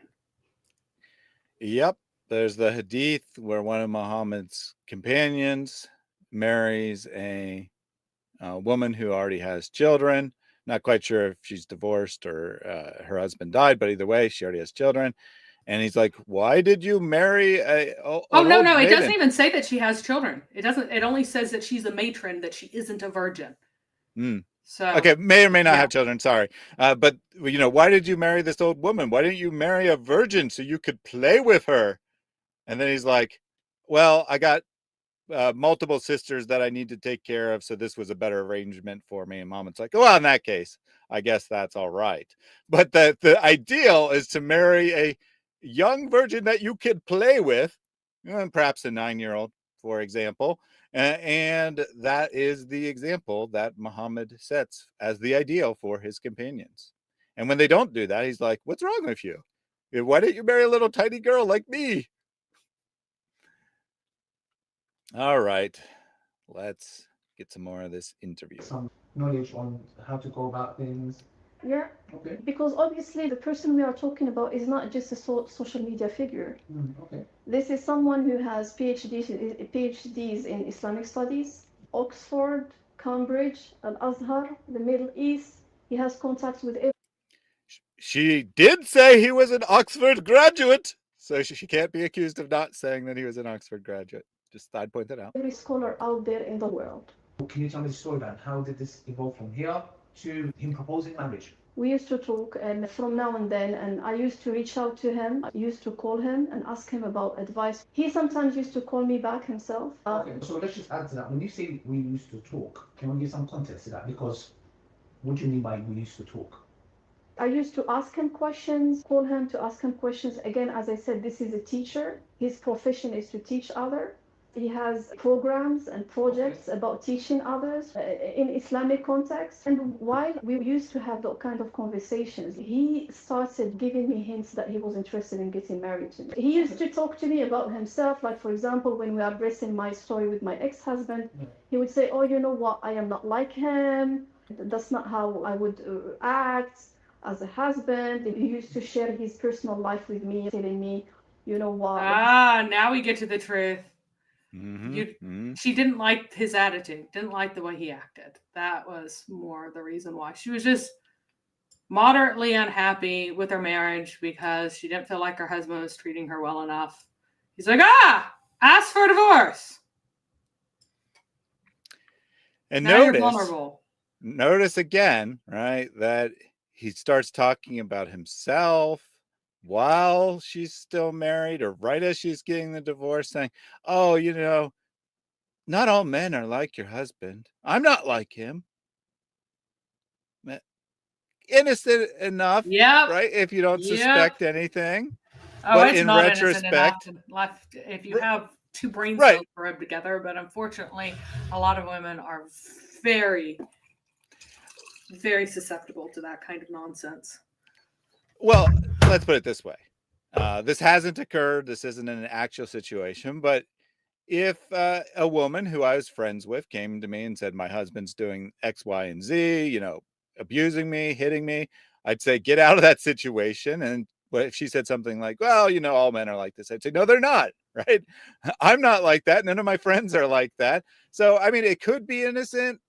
It's not, though. It's definitely not innocent. Hijab knows exactly what he is doing. He's already giving her hints that he's interested before she's even divorced, before she's even available. He's like, kind of suggesting, if you become available, I might be interested. Interesting stuff. Artemis is stepping on the Quran, you see? Yep, she got up, turned around, walked all over the Quran, and laid back down. I do notice, however, that she has laid where there are not very many pieces of the Quran. She avoided most of them. So there is that. Let me just see, there's way more pieces of the Quran over here than where she is.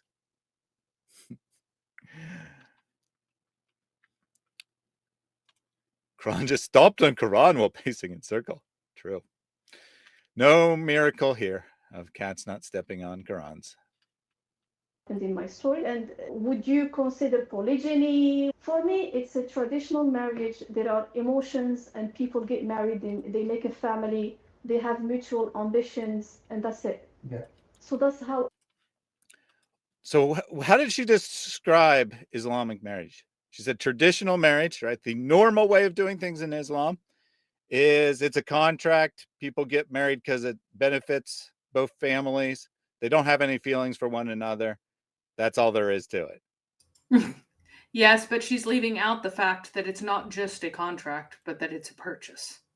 It is the purchase of dominion over the woman, specifically her sexual access.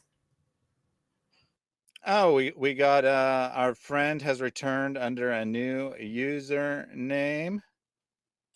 Since the name is the Muslim Apologist, I wanted to go to their channel just to make sure it's not Minge.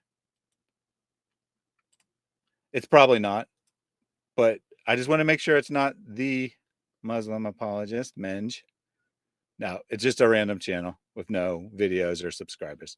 So they have also been permanently blocked from the channel. Why did it take them a half hour to create a new username? I don't know. Maybe demonstrating their level of intelligence, but I can't turn down their request. Their request for us to desecrate another page of the Quran. So such a shame that this has to happen, but you're such a fan of this activity. It's just gonna have. I'll oblige. I'll oblige. I'll take care of another page for you.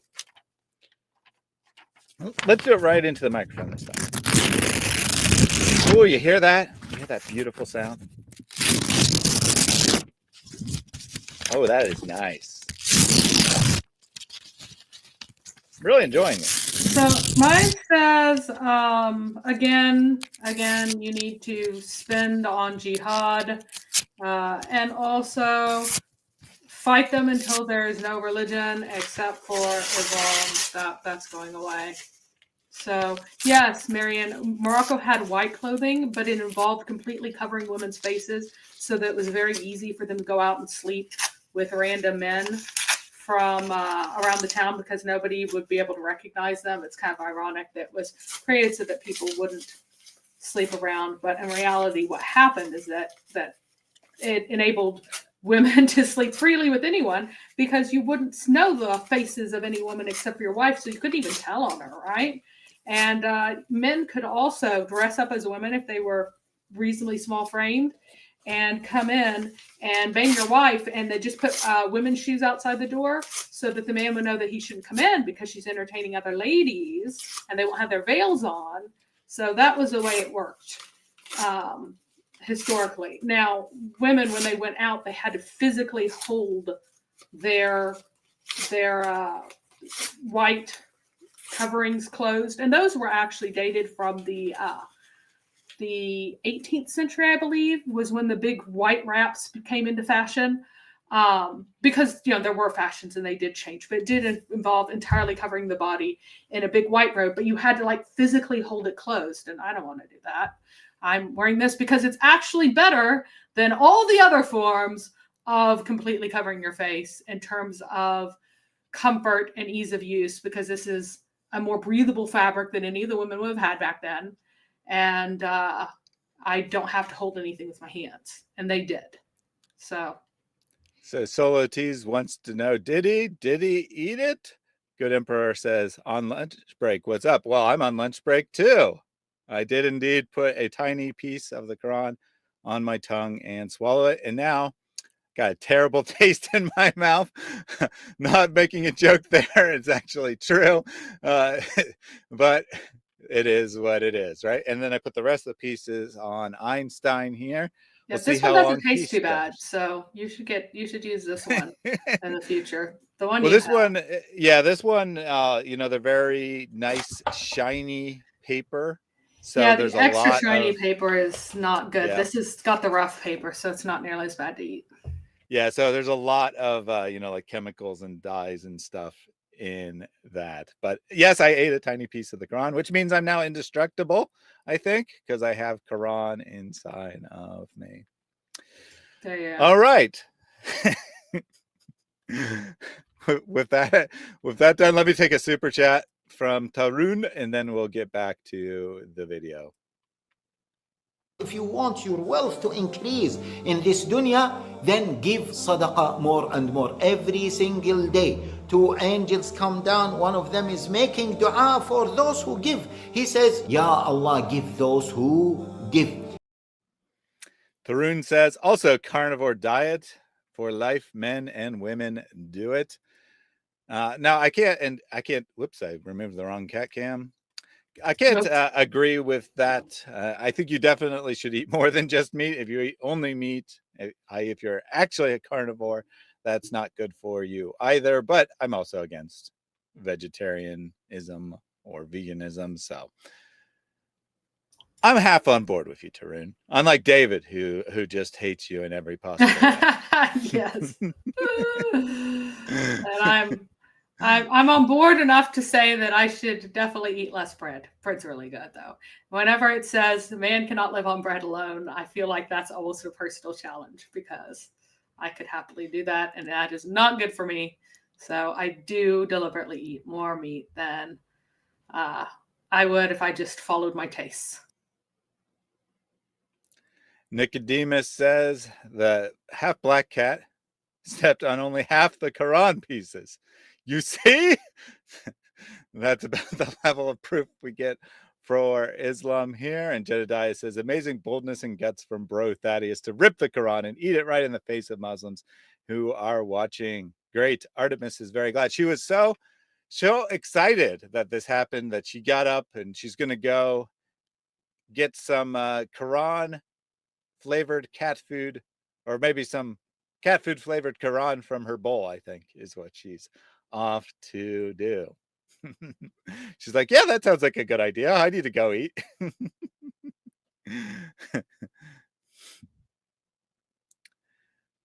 And then Breakfast Gun says, I'm practically an omnivore. The animals I eat vegetables.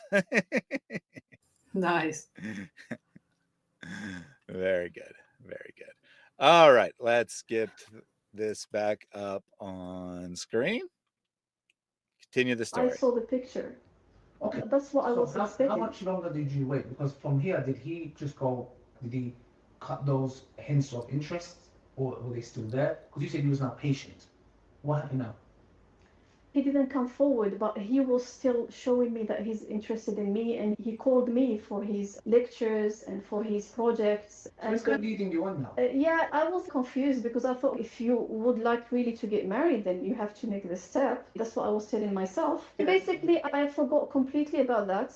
And I thought, okay, because you are going to now have to find a guardian for yourself and your child. You can't just keep sitting here and waiting. Then obviously you have to start looking to get married. And basically that's what I did.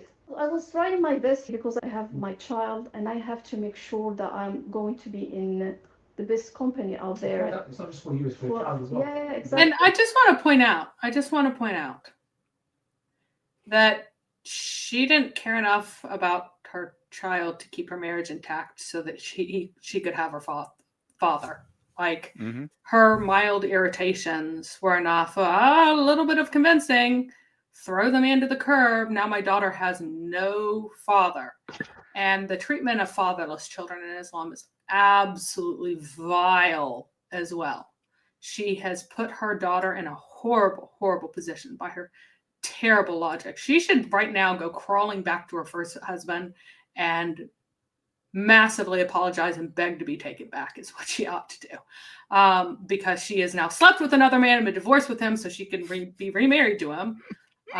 But like the fact that she's robbed her daughter of a father over this trivial set of grievances is pretty sad. And also, if Muhammad Hijab met the daughter, when the daughter reached the age of puberty, she would have to veil in front of Muhammad Hijab. So Muhammad Hijab would come over for whatever nights to bang his second wife, and she would have to veil in front of him. Because you're not allowed to not veil in front of those that you veil in front of only because of marriage. There are two different classes of mahram. There's the class of mahram in which you veil in front of someone because of actual biological relationship, and there's the class of mahram there's class of mahram where biological relationship rules, and then you don't have to veil and they can be your custodian and these various things. And then there's a class where it's only because of marriage that you're a mahram. And I believe that stepchildren or stepdaughters have to veil in front of stepfathers by strict ruling, even though sometimes they don't. But in reality, I can't imagine the amount of abuse that sexual abuse that actually happens in Muslim broken families like this. Because no matter what, your chances of your daughter being abused by a stepfather are something like 20 times higher than a biological father. And that's even in a non-Muslim context that emphasizes the need of men to satisfy their lusts. So it's bad. It's bad. I mean, the number of married women who are abused by their father-in-laws is horrific as it is. So the fact that she's put her daughter in this much danger is just horrific. Yeah, the hijab completely refused to meet the daughter. But yeah, I don't if think he that had, he ever right, no, yeah. That is correct. He did completely refuse to meet her and be involved at all or be known to her in the least. Because she could go to school and talk about him, right? And they were neighbors. He is sleeping with the neighbor lady, just meeting a hotel to do it so his wife doesn't find out. Yep. So, like, just the danger that her child is in now. And just to clarify, she did clarify at one point that same neighborhood, not like literally next door. Not next door, but within the same neighborhood. Yeah, within the same neighborhood. Because often when people say their neighbor, they especially mean, next door. But obviously the word doesn't exclusively say that. I'm just saying that for clarification. So Gavin said, there are a lot of single mothers out there who are taking care of their kids. There are single mothers who divorce husbands for good reasons. And whose kids are far better off without the husband, because someone, if a family is broken, someone has done something to break the family. Yes. And in some cases, it is not the person who files divorce; it is the other individual who is abusive, neglectful, just even financially abusive, such that they're going out and gambling away the entire family, and you can't feed your kids because of their misbehavior, right? So there are absolutely valid reasons to divorce. But this does not seem to be one of them. She divorced him she had no complaint that he was not feeding them, was not, well, the ones that she expressed that, she might be somewhat protecting her ex-husband. She might not be telling the whole details, because she seems eager to. She seemed, even at this time, right, almost 2 years after the time that she's been freed from hijab, she's still trying to protect him. So she might also be protecting her ex-husband. But based on what she said, she basically divorced him because she wanted to trade up to a better man. Yeah. That she thought hijab or some other Dawa guy, right? I don't think she goes into it too much here, but we know from other information that hijab was also trying to set her up with other Dawa guys. But she wanted a Dawa guy. Right. That's she wanted to be divorced to trade up to another man. She did not want to be divorced because of the mistreatment and the badness of that man, which would be entirely valid. but she wanted to be divorced to trade up to someone else that she just has an idea of. And that's very dangerous. It's much, much safer. You know, if you had a bad husband by whatever qualification of bad that made him unacceptable, to divorce, raise the children entirely on your own rather than having a bad husband as the trade-off, right? That would be better. But she is divorcing with a mind to immediately marry again. She's divorcing to trade up in her mind. And that is what is so insanely dangerous especially in that context, in the context of what happens to kids without fathers in Islamic countries. In Islamic countries, the boys are traditionally the target of the sexual abuse of older boys. So if you do not have if you're divorced and you go and end up living with your father, because usually the father takes the kid, but the father abandons the son, then that son is almost certainly, in a context like Morocco, going to end up being sexually preyed upon by other men because he has no protector. That's just how it works. I mean, the darkness of the situation, you have to be quite desperate to want to break. I mean, even if your husband's beating you in an Islamic country, it might be better for you and your family in that context to just bear it because it's horrific. So Abu Aruf says, you dog walked Ali Dawa in the last video. If you haven't seen that yet, which apparently 36% of the people watching have not seen that video, be sure to check that out. I'm pretty proud of that, you could say. I maybe not really proud, but I think it's a good video. I definitely would put it among my better videos. So if you haven't checked that out, be sure to do so. And then just to clarify once again, Mr. Solutis here says, Thaddeus and Miss Harb, are you telling me that she divorced her original husband to marry a new Dawa one? She divorced her ex-husband because she was unhappy, didn't think that he was a good enough man because he was not into Dawa, basically. She said that the reason she married him is because she thought he was into Dawa. Turned out he wasn't really into Dawa. And then, so she doesn't necessarily have a specific person in mind, but she's definitely looking to trade up, get a husband who is interested in Dawa because she's very interested in Dawa. And some of this, I mean, it's so messed up because she believes that she can't be a proper Muslim woman if she has a career as such. So she's wanting to live vicariously through someone else. Yep. So. Yep. And, you know, if she could have a career, then she probably wouldn't have divorced him if she felt like she Islamically was able to act, but she's looking to her husband to fulfill those kind of interests, not just marital interests. And so she wants him to be the man that she feels like she signed up for. So Tease is right. It is partially her fault, but I just want to emphasize again, this is the result of a lifetime of training and grooming into this is your value as a woman. Did she act wrongly from a Christian perspective? Absolutely.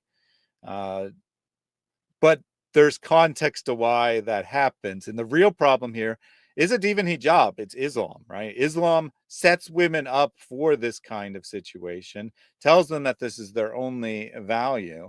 And then, so it's really hard to put a lot of fault on her when she follows exactly what she's been told since she was a tiny little girl. And that she was prepared for marriage from the time she was old enough to walk. And that's all she is, right? All she is as a woman in Islam is a vehicle to be married to a man to satisfy their desires. And she's absorbed that idea. She's kind of fighting against it at some level, while also affirming it's true. And thus why she gets herself into these situations. And I am doing well, Wad. Unlike you, who continues to follow a demon to hell. All right, let's continue. Safe, to have a good companionship and all that. So that's when he came forward. So he came forward. Yeah. How?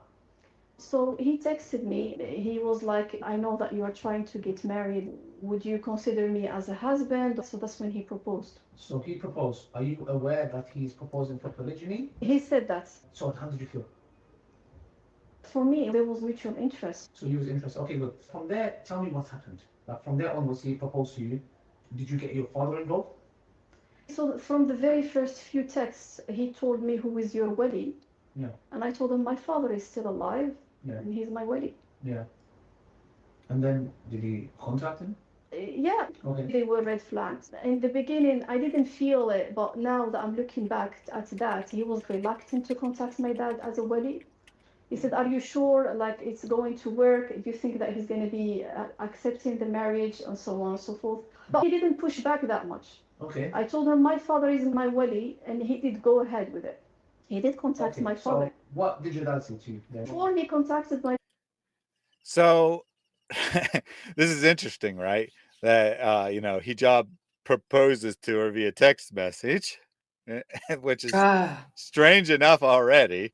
But then, like, he's like seems to be obsessed about who her wali or you know, guardian is, because obviously he wants to manipulate the situation into where he can maximize his control over her.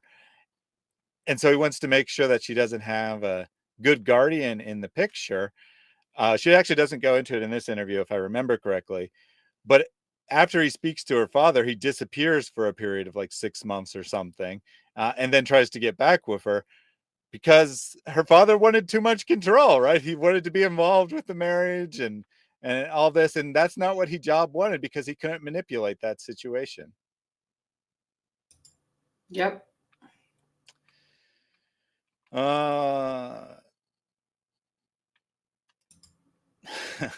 Okay, so Kafir Mike said, "Are you sure?" which had no context. So I asked him about which thing, because I thought he meant a specific point I said, but apparently he was just being stupid. Are you reasoned? Yes, I am reasoned.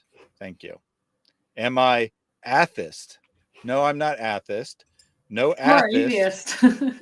No atheist or even atheist is reasoned, because you believe that the universe created itself out of nothing for no reason, which is completely illogical thing to believe. Additionally, assuming you're an atheist, which I don't know why you'd be asking this question if you weren't, but you also believe that despite the enormous, and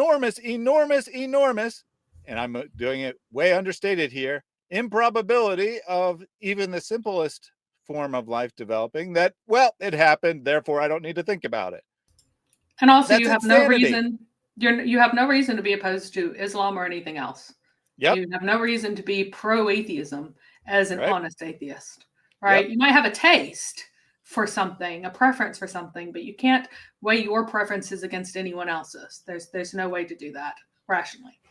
And in fact, you're acting irrationally according to your own beliefs now by being in the chat and trying to persuade us that atheism is true. Yeah. And to do a very quick rundown of reasons why it would be why divorce would be the correct decision, right? Asking for divorce in this case, or divorcing your spouse, would be a correct decision. I would go straight to the Justinian Code about reasons why women could divorce their husband. They are physical abuse, verbal abuse, financial abuse, and vicious slander. Those are the main 4 reasons. And addiction would be another. I don't think that addiction, that drunkenness was in that list, but I think that general incredible misbehavior. And then, of course, if the person is a felon, is in the list. If they are committing crimes that you want no part of, those would be completely valid reasons, along with infidelity is the one of the main reasons that is listed. Women can divorce their husbands for infidelity. So I think all of those, except for, I don't know if drunkenness was in that list. That would be addiction back then, because there weren't other things to be addicted to. Mm-hmm. But those would be entirely valid reasons for a divorce. Going, I don't like his career choice, and I'm not just as happy with him in this kind of general sense. That would not be a valid reason, right? I want to trade for someone else. It's really not a valid reason, to be clear. So yes, there absolutely are valid reasons, but she has not presented anything that sounds like a valid reason in a decent society, much less an Islamic society where she's going to be so horrifically disadvantaged and her child is going to be so horrifically disadvantaged. All right. So to Kafir Mike, and then we won't be talking anymore about atheism today, but he says, obviously we knew that atheism was a typo. We're not that dumb. And he said the universe has always existed, which denies the overwhelming scientific consensus, probably like 99.9% scientific consensus that the universe has a beginning. But then he said, so what do you mean by that? What is this consensus you speak of? And then he also asked if he could have a link, I assume, to join the chat. So give me an email. We'll set up a time to discuss all the things that you apparently have no clue of in your well-reasoned atheist position. And she said Justinian, but she wasn't talking to you. She was talking about the video that we're reviewing.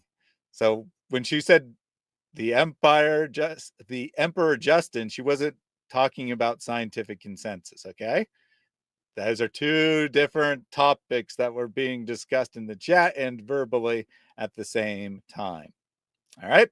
So if you want to have a discussion on atheism, I would welcome that discussion, but it won't be today because we already have an agenda for today. Anything else you want to say about Ali Dawa, Mary, before we move on? No. All right. My father, by the way, his contact to my father went ahead for so many weeks. They spoke together like 2, 3, 4 times. He came forward with this proposal, and then he mentioned this point while we were talking and discussing the marriage. For me, at that point, things were not clear, and I couldn't understand it. There was a lot of ambiguity. I questioned that. I wasn't sure about it, but we spoke, and he spoke to my father, and I came forward and told him, look, if we are going to go with this marriage, these are my conditions. What was your conditions? So my conditions were a list that I did write down very specifically. Okay. And this is something I would like really to be very specific about, because it's related to what's halal and what's haram. Of course. I am in the exact same position as his own mother. Yeah. He has sisters, he has daughters. I have my own child, right? He knows that I don't have a guardian. He's been helping me. The fact that you are telling me that you shouldn't trust a person just because they look in a certain way, I am not an idiot. I wouldn't just blindly trust him. Even if he has Islamic studies, I don't know this person. I've never met him before. I'm not going to trust him.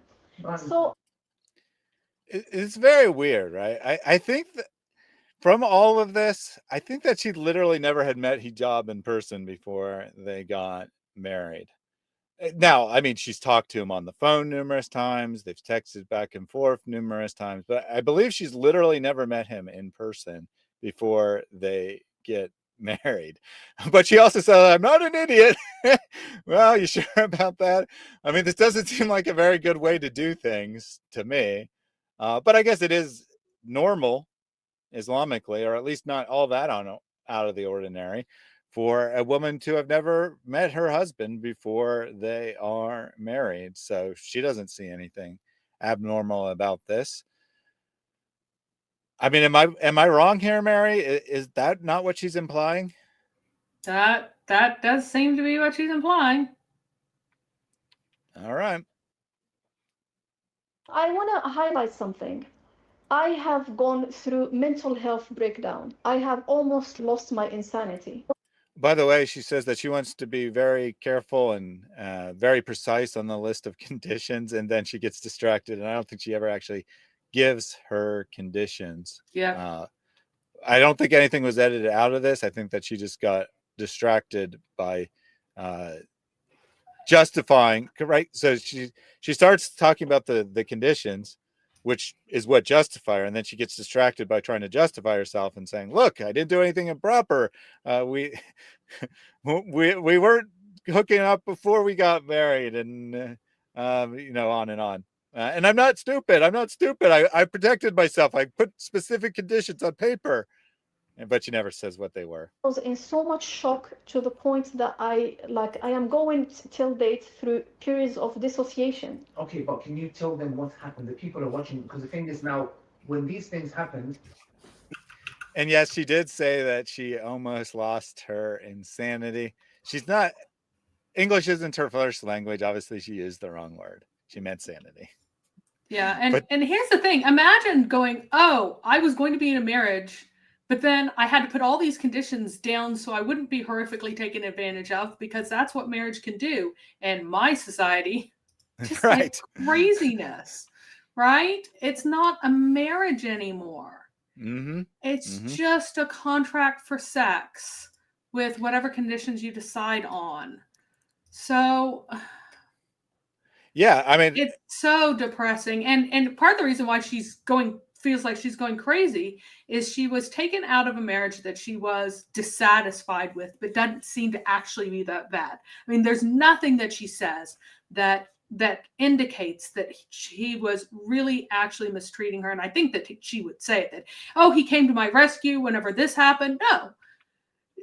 I mean, there are times when like the way your husband chews gets on your nerves, that could happen. Like you're on the outs for a while, and rather than get back, she's making a list of all the things he's ever not done that she's not happy with, and his moral failings of not doing Dawa the way she wants, and breeding resentment and keeping score and all of that stuff, which is just poison to a marriage.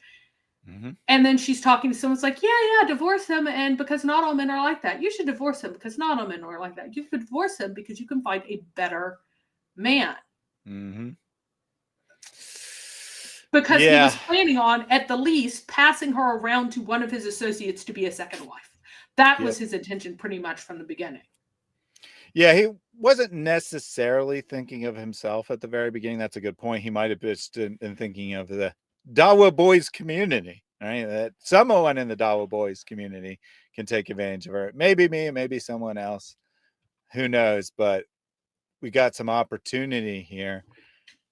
Of course, he later will declare that in his experience, the reverts are the ones you really want to go after, probably because it went so poorly here with Aisha.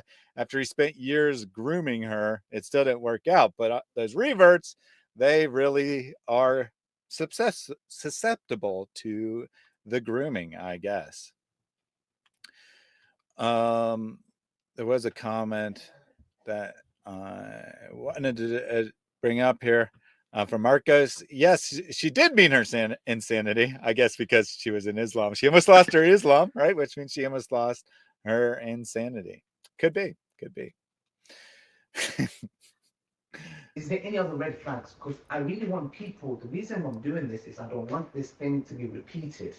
What other red flags did you see? Did your dad tell you something? What else happened? Can you tell me the story? So he said very specifically he didn't want to give a high mahr. Okay, that to me is a red flag. Somebody who is iffy about talking about your wali, that's your guardian, is a red flag. Very important. Number two, a high mahr is another red flag. And this is why I tell sisters, ask for a decent mahr.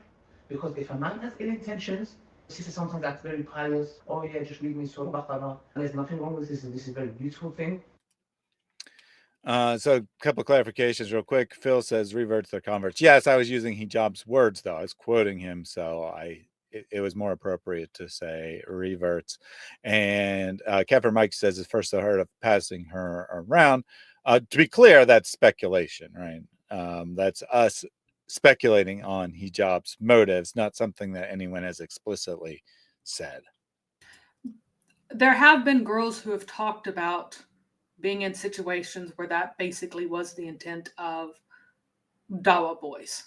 So this is not something that's speculation in terms of this never happened. It's speculation in terms of this was the intent with her from the beginning. I mean, not pass around necessarily, but hand her off to one of his friends, to one of his friends, And then Yes. when that friend was done, what would happen to her next? She'd be passed off to someone else. So it wasn't like for as long as that person is happy with her. That was the intent. Right. So, I mean, that could be years, right? We're not suggesting that they intended to take turns one night after another night or something along those lines.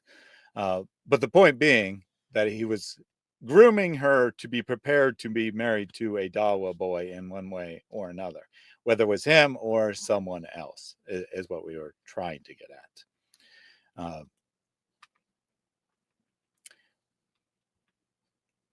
And Kafir Mike said that we should look into Hassan Shibli because he supposedly got a convert to marry him secretly. I wouldn't be the least bit surprised about that. And let me answer this question too from Freitag. What branch of Christianity are you? I identify as only Christian. I don't identify as any particular denomination. I follow the teachings of Christ. And I believe that there are true Christians in every denomination, and there are false Christians in every denomination.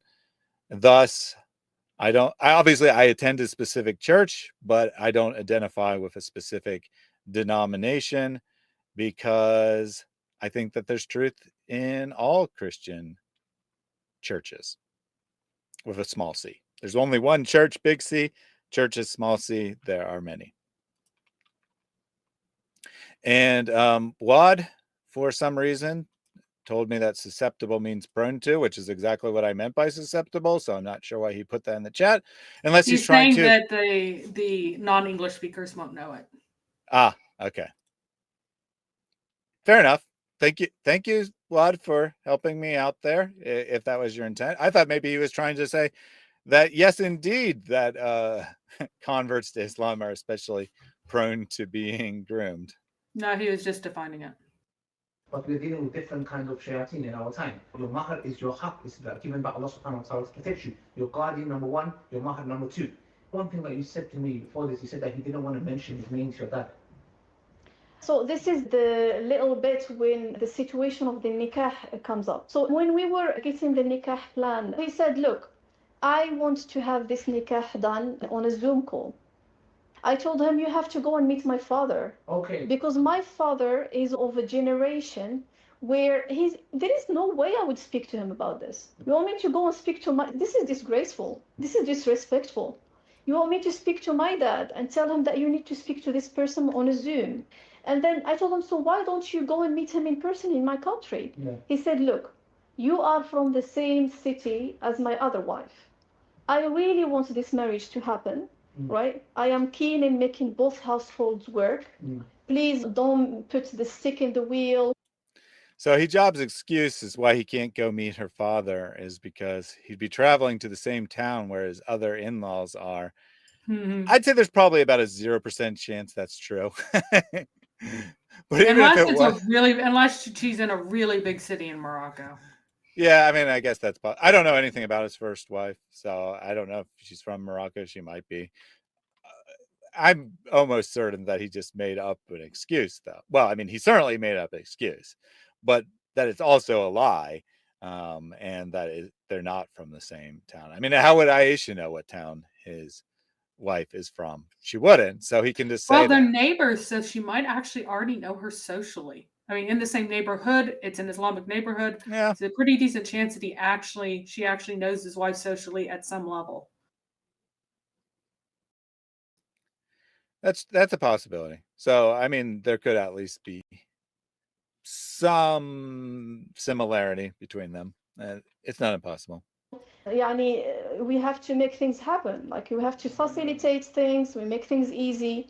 It's because I really want this marriage to happen. On top of that, he said, I want the Zoom call where I wouldn't show up. I told him there is absolutely no way I'm talking to my dad. This is Zoom call that he wouldn't show up on the video call. He said it's going to be an audio call. I told him, look, I'm not going to talk to my father about this. This is something I'm not going to do. So let me get this right. So you're doing it. So, of course, this ends up actually happening, but she refuses, right? Which is probably why he disappeared for several months and then suddenly came back and wanted to and kind of rushed her into it before she could think it through. But she's like, this is ridiculous. And it is ridiculous. I mean, I want to marry you, but I don't want anyone to see my face when I'm doing it. What the heck? What the heck? Why in the world would anyone go through with this? This is insanity. And of course she does, at least originally, refuse to do it. And then she ends up doing it anyway. Well, I guess maybe she wasn't actually married on the Zoom call. It probably wasn't, right? She probably wasn't. That's what he proposed. I think probably what happened, now that I'm thinking about it, is her father basically sent permission that in the event he couldn't attend, that they could be married.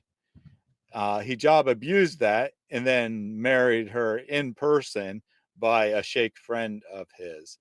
I think that's probably what happened. It probably wasn't actually married on the Zoom call, but there's some ambiguity there. Anyway, he doesn't want his face. He just wants audio on the Zoom call. Let me get a super chat while we're paused from Tarun. Early, and this is indeed a sign, yet most of them are not believers.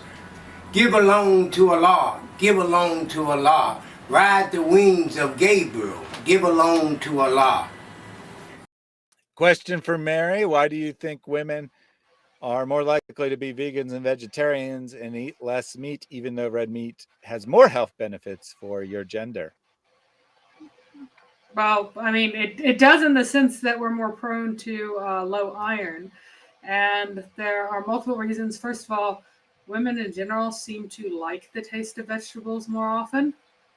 Secondly, women are generally more susceptible to social pressure and certain ideological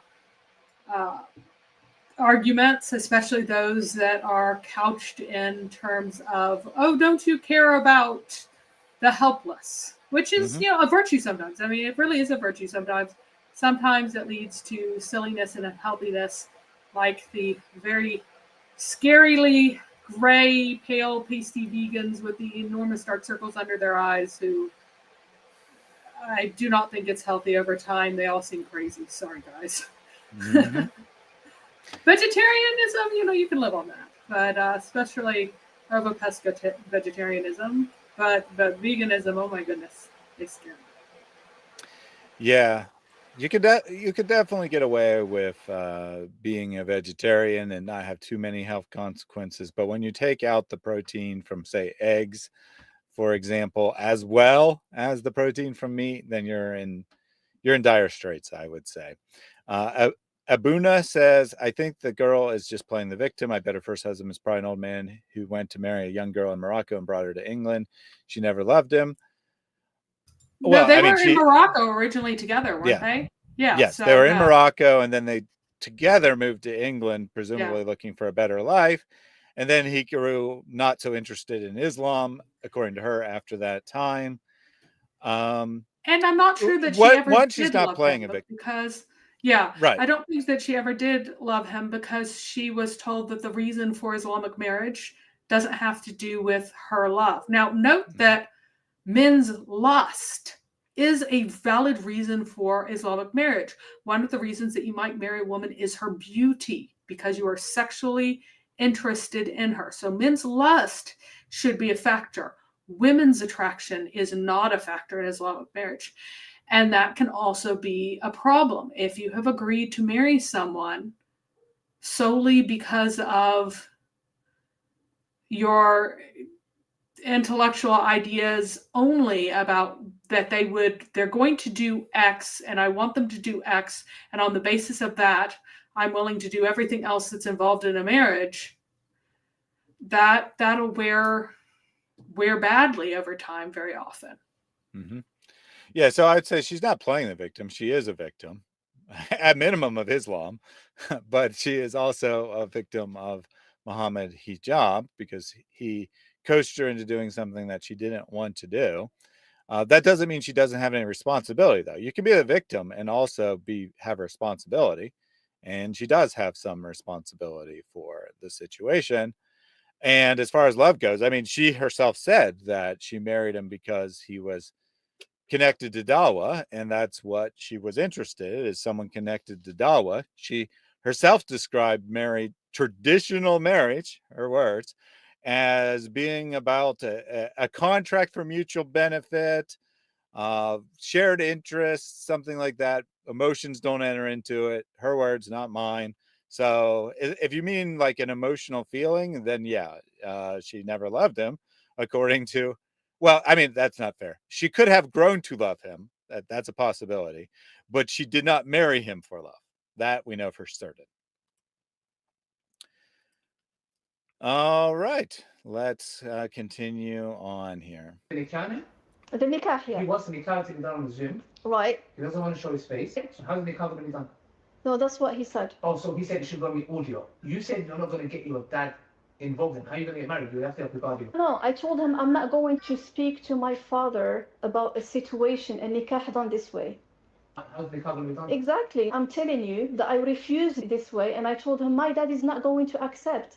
My dad would never accept this arrangement of a nikah because of his age, because of his background. And any man, even if he's a young father getting married his daughter, here in the West, accepts to make a nikah on a Zoom. So what happened is he said, look, what we are going to do, he sent me a website and it has a fatwa in it. This fatwa says, if we are going to get a wakil, someone to replace my dad, I told him there is no way that my father is going to accept to make your nikah with me in this way. And if you don't want to go and meet my dad in person, there has to be some other way. Okay. By the way, him not wanting to come in front of my dad was only during the specific moment of the nikah.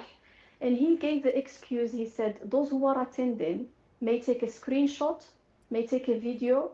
I am trying to preserve this marriage. I don't want them to threaten me. Well, apparently Hijab is right. That he should have basically said, you can't trust people to not try to take a screenshot and blackmail me. But he apparently is right, because that's what we've discovered throughout this, is that every person is like recording every other person, because none of these Dawa people trust each other. They don't trust and the people who talk to them often know better than to trust them too. So everyone is recording everyone. There is actually a reasonable chance that I thought it was a ridiculous thing to say, right? But now I say no, it's probably not actually. There's a good chance that one of Hijab's friends, which were the two required male witnesses, would take a screenshot and then use it against Hijab later. Like, bro, you're disagreeing with me about this point. You know, I can have this screenshot. I can show your wife if I need to. Just nuts. In front of my other wife with that later on. That's why I don't want to show my face. Okay. And I can't visit your dad because your dad is in the same city as my other in-laws. And if I go there, it's extremely risky. Okay. That didn't really make that much of a sense for me, because you can still go and meet my dad. But again, as I told you, I am holding him at a very high place and I trust him.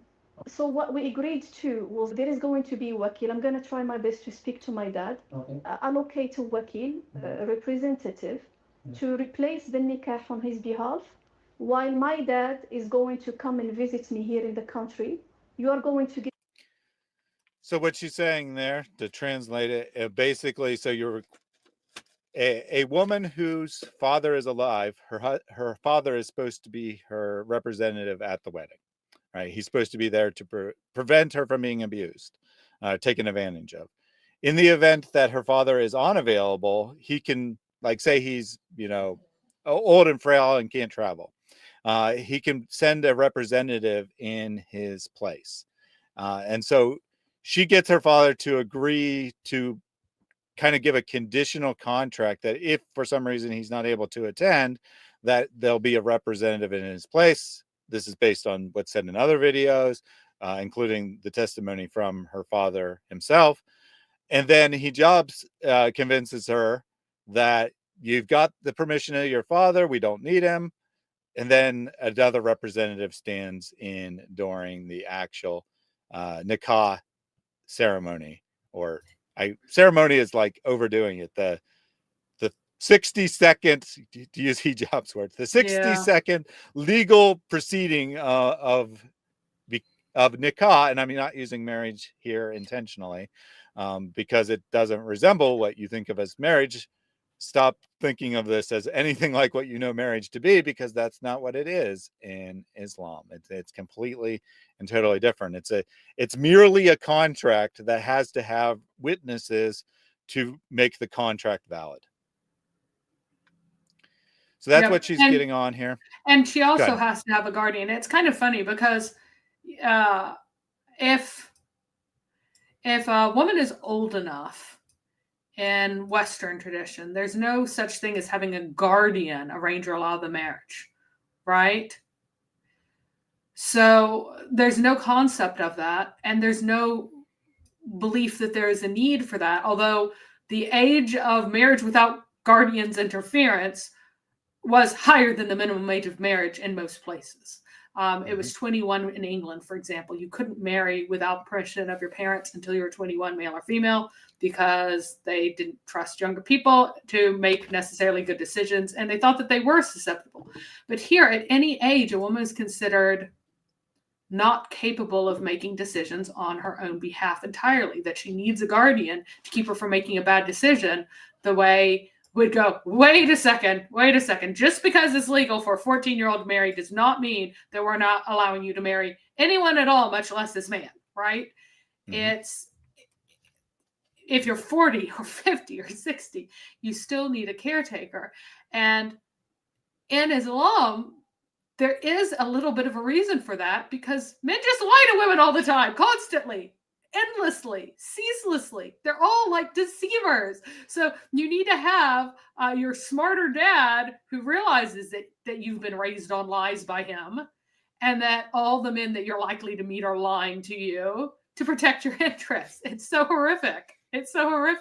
But I'm not 100% against the idea you have to have your male guardians permission in Islam, because Islam is so exploitative and abusive that if you are lucky enough to have a father who cares for you, which you might not be, or another male guardian who cares for you, which you might not be, that might be, given how awful Islam is, the best situation that you might have, right? The best outcome within the confines of the awfulness that Islam is. It's so sad. Yeah, absolutely. So there was a statement here that having multiple wives in the UK is illegal based on the Christian ethic. But again, this isn't actually a wife from a Christian perspective. And it's not like they're applying to the state to have a second legal wife. So, I mean, is it illegal for a married man to sleep with another woman in the UK? No, it's not. And that's all that actually happened here. So, well, I mean, it should be. It used to be. But anyway. Well, but I'm only talking about what the law is, not what the law should be or shouldn't be. Unfortunately. And according to the law, Hijab hasn't committed a crime, right? Because bigamy is a crime, and but he's not treating her as a wife, though. But right? Even with the Imam agreement, that ought to be treated as bigamy, even though they're trying to avoid the consequences by not registering it legally. That ought to be punished as bigamy. Viciously punished, and I mean the FLDS folks too in America, viciously punished as bigamy. Very, very foul that people are allowed to get away with this. Yeah, I don't disagree with you there, Mary, that they should not be allowed to do this. I'm just saying that she wasn't ever a real wife in any sense, and thus Hijab would have a good argument in court that he didn't do anything illegal. That's all I was getting at. To meet each other. Is this visit going to happen after the marriage or before the marriage? Obviously after the marriage, because he needs to apply for a visa, right? Yeah, exactly. Because the visa could possibly take a very long time. And I spoke to my dad and I asked him his permission. I convinced him. I told him this is. What was your dad saying? My dad was not really 100% comfortable with Of this. course not. He's a man. This is why guardianship is very important. Yes. See, again, because Muslim men are such dirtbags, it's really important to have guardianship because they are dirtbags. They're going to do horrible things to you. Yeah, I mean, notice how quickly Ali Dawa is like, of course, he's a man. He doesn't say, you know, what that means, but what he's thinking is exactly what Mary's saying. He understands that you can be taken advantage of. He understands that your suitors' intentions are probably not genuine.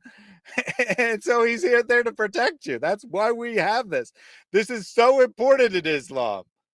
Well, it's not so important in the Christian society or in secular society because people are not most. There are exceptions, of course, but generally speaking, it's not the norm for a man to be pursuing a woman with the intention of deceiving her and abusing her and taking advantage of her. Do such men exist even in Christian societies? Of course they do. There's sick, depraved people anywhere you go. But it's not the norm. In Islamic society, it's the norm, and thus why the guardian is so important. It's just so interesting how they undermine their own religion repeatedly while affirming it. Because, look, Allah subhanahu wa ta'ala created women in a different way. Us men, we see straight through. We know. This brother, I'll go through all the stories. And he knew that my father is coming here. He sent me a website link and told me, look, actually the wakil thing is a good thing, is Islamically correct. Because here in this fatwa, it says someone is asking on Islam website fatwa something. It says, can we make the nikah where the father is not present with a wakil until the father will come later on and meets the husband? Okay. And the scholar and the mufti said, yes, that is Islamically allowed. So basically, he found a fatwa that perfectly described the situation, at least as far as Aisha knew. And thus, even though she didn't want to do it this way, even though her father didn't want to do it this way, she's like, well, you know, he's the expert. And not only is he himself an expert, he has backup from a mufti and a sheikh. And they're saying that this is Islamically allowed. So why should I question it? Right? Is basically what she's saying. That he convinced her that it's perfectly okay for a representative to stand in, even if the father's able to attend, just for convenience of doing it as quickly as possible, is basically the gist of it. Because her father is able to attend, wants to be her representative, and Hijab basically convinces her, nope, let's just hurry up and do it as fast as possible, because we're allowed to do that. And he's probably not wrong, Islamically speaking. Right, the scholar and mufti that are on that website are probably not wrong. Islamically speaking, it's okay, but there should be like no one on her side, no one except Hijab basically wants it done this way, and yet she still goes ahead because she trusts him. Weird. I just gotta say it's weird. As long as the father is happy, does trust the people who are involved, like is a person of trustworthiness, and the wakil is a person of trustworthiness. So it's all evolved around trustworthiness. So obviously, so he's convinced with this fatwa that he got, but he had other people, subhanAllah, so he's actually misusing this. So what happened after? You got married to him? Yeah, we got married. So Ali Dawa, in his 0% scholarly authority, declares obviously he misused this. But based on what? Like, he doesn't give any reason why it was misused. Yep. Like how is it misused? Except that he was working the system at his own benefit, which is totally allowed in Islam. Witnesses. Again, he's the leader here. Who's the one doing the nikah? Don't tell me he did. No, it's not him who did the nikah. He did allocate someone to do the nikah. So what happened? You got married. Then how did things turn upside down? SubhanAllah, as I told you, I mentioned during the nikah that the involvement of my family is 100% a must. And I think that was really natural because I felt like I am the only one there and I don't know the other ones. I only know him. And naturally it came out from my heart and I was like my family, I want them part of this marriage. So I doubled down on that point because later on he's going to accuse me that I actually didn't want my family involved in this.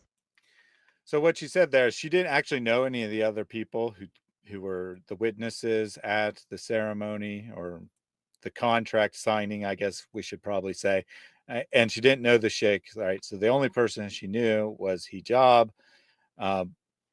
But she was promised that her family would be involved later on. And then Hijab will later claim that she didn't want that. She never required that. She never asked for that. Which is nonsense. And I think that that's clear lies, right? That's clear lies on his part. So when we got married, basically everything was normal. We met, right? And now came the moment when I told him, okay, we're going to have to talk to my family and say congratulations, your blessings, barakallahu lakuma, and so on. Khalas, we're going to make a family right now, yeah? He said no. He said no? He said no. How do you think that? He said he didn't want to speak to my family. He didn't want to have other in-laws. And he gradually started convincing me and persuade me that actually our life will be better if my family wouldn't be part of it. Oh, okay. And then what happened? So he was like, again, here comes the statements that he started making. He said, you know what, your sisters are going to be jealous. You got married twice. One of them didn't get married yet. Actively persuade me, convince me that's the right thing to do. He said that I am Islamically not under the obligation of speaking to your family. Actually, Islam allows me not to speak to them. And I wouldn't be questioned if I don't do that. So very important point there. Even though she said for her, it was 100% essential that her family be involved. After Hijab does some convincing, she actually accepts that part. That basically that, okay, fine, my family doesn't have to be involved. Maybe it is actually better to prevent my sisters from becoming jealous, et cetera, et cetera. So this actually wasn't the breaking point, right? This wasn't the breaking point in the fake marriage. It should have been. I mean, how insane is that? That he was able to convince her that it was better if she didn't tell her family that she'd gotten married. Yeah, it's insane. But again, I only agreed to keep it secret from his wife. How is he going to keep it secret from his wife? Who can she tell and it won't come back to his wife? Well, what does that mean? Only secret from his wife. She was making up things in her own head that were just not realistic. So I just want to clarify this real quick for Aries' benefit here. Remember, the Quran says women are the bulk of hell because disobeying their husband, so pleasing husband is a ticket to hell. And then someone else said that the Quran doesn't say that. And Sarah is correct here. It's a hadith, not the Quran. It's Islamic scripture, yes, but Muslims will use you saying it's in the Quran when it's not in the Quran as proof that you have no idea what you're talking about and you can't be trusted. And that's what they'll focus on. So do try to make sure that you're correctly stating, and I'm not saying Sarah is doing that, right? Sarah's not doing that. But a Muslim who was in the chat would do the same thing, except they wouldn't say it's a hadith. They would just say that you're a liar, you're making this stuff up, blah, blah, blah. And they can technically be true because you misspoke and said it's the Quran when it's not the Quran. So just be very careful because Muslims will use any word they can to their advantage. Okay. And I was like telling him the Prophet ﷺ, after the death of his first wife, Khadija, he used to hear the voice of her female friends coming in town. And he used to get up and serve them and ask for them to be served food and welcome them and so on. He is keeping ties with the female friends of his deceased wife. You're talking to me that my father, who has just given you his daughter, and as an amana, you don't want to even speak to him until.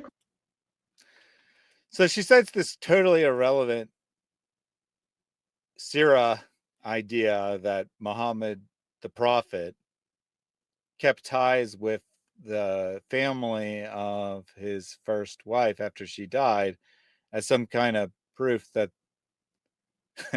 Hijab should have had contact with her family.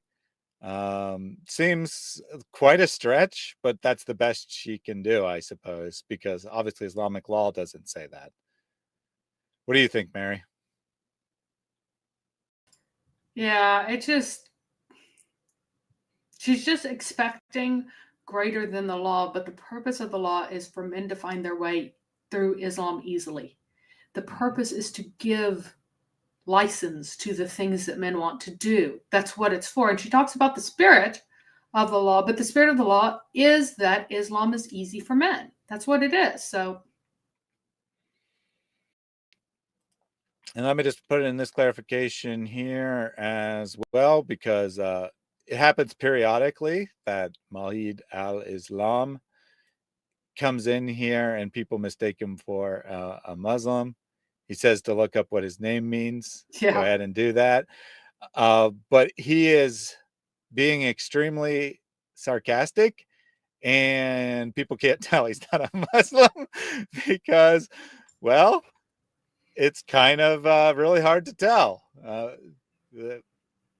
I forget what internet law that is, but that basically it's impossible to tell the difference between satire and a true believer on the internet, because people are, no matter how extreme you get in your satire, there will be people who actually legitimately hold the same position. All right, so let's continue on with the video for a bit here. Welcome, Mrs. Friendly Ex-Muslim. I'll read your super chat here in a minute. Congratulations. I was shocked. I was traumatized. At that point, I realized two things. Number one, I have the option of breaking this up instantly. Yeah. Going outrageous, that wouldn't be wise, because I am getting married for the second time. Yeah. I am in my 30s. Yeah. I have a child. This person, actually, I really trust him. Yeah. I think he's going to step back from this position. Mm. These are the two options. It's either I break down or I try to convince him to step back from his position. Yeah. So what she's saying is she's pretty confident that she can eventually convince Muhammad Hijab to be a decent human being, because she really trusts him, and she knows he's a really good guy. So eventually he'll realize the insanity of his ridiculous position. So That's sad. what she's saying. Like, seriously. Yeah. So I started talking to him. We started fighting about it, arguing a lot. Yeah. First, he started telling me, okay, delay it, we will do that later. Yeah. I'm going to talk to them. And I couldn't talk to my father and tell him the marriage happened. Because when I speak to my dad and tell him, okay, salam alaikum, did you get married? Yes. Okay, where is your husband? Oh, he doesn't want to speak to you. I was like, so what am I going to do? He said, lie to him. He told me, okay, lie to him. Tell him the marriage didn't happen yet. Okay, I told him, okay, well, hold on. More of the responsibility now, because when the marriage ends, then you can't tell your dad because out of shame. Not that he's done anything shameful, he should be ashamed of himself. But now it makes it better for him, because then the dad is not involved, he's not going to know, and he got away with it. And he got away with it. Ali Dawa says he got away with it. Yep. Meaning the accuser, meaning Hijab. He knows at this point that it's Hijab, that he got away with it. And he's correct, right? And he says, you didn't do anything shameful. Well, from Islamic perspective anyway. And he did something shameful. Odd how his position changed once Hijab talked to him and told him, buddy, you got to delete this video. Someone might figure out it's me. Very, very interesting stuff. You know, I'm not saying that he's being genuine here, but he is expressing the right thing, and he is correct that it was very shameful behavior by Muhammad Hijab, and that he was able to get away with it because your father wasn't involved. I don't know what else to say. It's depressing. It's depressing to think that this isn't just like some weird isolated case of some crazy wacko getting away with something, but in fact is the normal in Islam. I'm not saying that every woman is tricked into secret second marriage. That's not what I mean. But this level of devaluing women to where they are just toys to play with is completely and totally normal in Islam. Yes, there's many good men who are exceptions, but this is what the religion teaches. It is completely and totally in line with it. And because that completely and totally in line with the religion, there are many, many, many men who are, well, also trained from childhood that you're the man, you're the the height of creation. You get to do whatever you want. And so, and then you have the women being trained that you're nothing, you're trash, you're garbage in Allah's eyes. So just do whatever your man wants, and hopefully, maybe he'll let you slide into heaven anyway. Allah, that is, will let you slide into heaven anyway, because you're at a huge, huge disadvantage just by not having a Y chromosome. So the whole system's set up for this. Super chat from Mrs. Friendly Ex-Muslim. If you want your wealth to increase in this dunya, then give sadaqah more and more every single day. 2 angels come down. One of them is making dua for those who give. He says, Ya Allah, give those who give. Thank you very much for that donation. Remember that the angels are watching. They're going to give you many, many credits for your donations to Allah. All right. In both interviews, Aisha's core story remains consistent. Liars do not introduce complications to their story like Aisha has, such as the story of her father living in the same neighborhood and so on. Yeah, I think everything about her testimony, it sounds completely genuine. I think everything about Ali Dawa's attempt to respond and Muhammad Hijab's attempt to respond, and I was saying not hijab in, sarcastically to describe the first response video, but Black Angel sent me proof that Muhammad Hijab himself acknowledged the video came from him. He said, in 30 minutes, I will release a video directly responding to all the accusations against me. And then he deleted that tweet when he realized that he had accidentally admit that he made the video. So Muhammad Hijab admitted it. I'm not even going to pretend jokingly that it didn't come from him. But in both of those, they just don't have any hint of authenticity in the words they are saying. They fall all over themselves in an attempt to try to find a way to carefully word it so that it might not technically be a lie. And it's quite obvious what they are doing in those videos. There is nothing genuine about the response and everything genuine about the original testimony. Thank you very much for the donation. And Mrs. Friendly Ex-Muslim also says that she's working on another video, I assume on this subject, that will be out soon. So check out the Mr. and Mrs. Friendly Ex-Muslim channel. Last I saw it, 99,000 subscribers. So right at almost at that 100,000 mark. So check that out. They also have done quite a bit of work covering this story. All right, let's get back to the video. So then what happened? So he went on a trip, on a Dawa trip, ironically. He went to the Dawa trip and I was stuck. I was like, I don't know what to do. Am I going to call my father? My father is going to have a heart attack.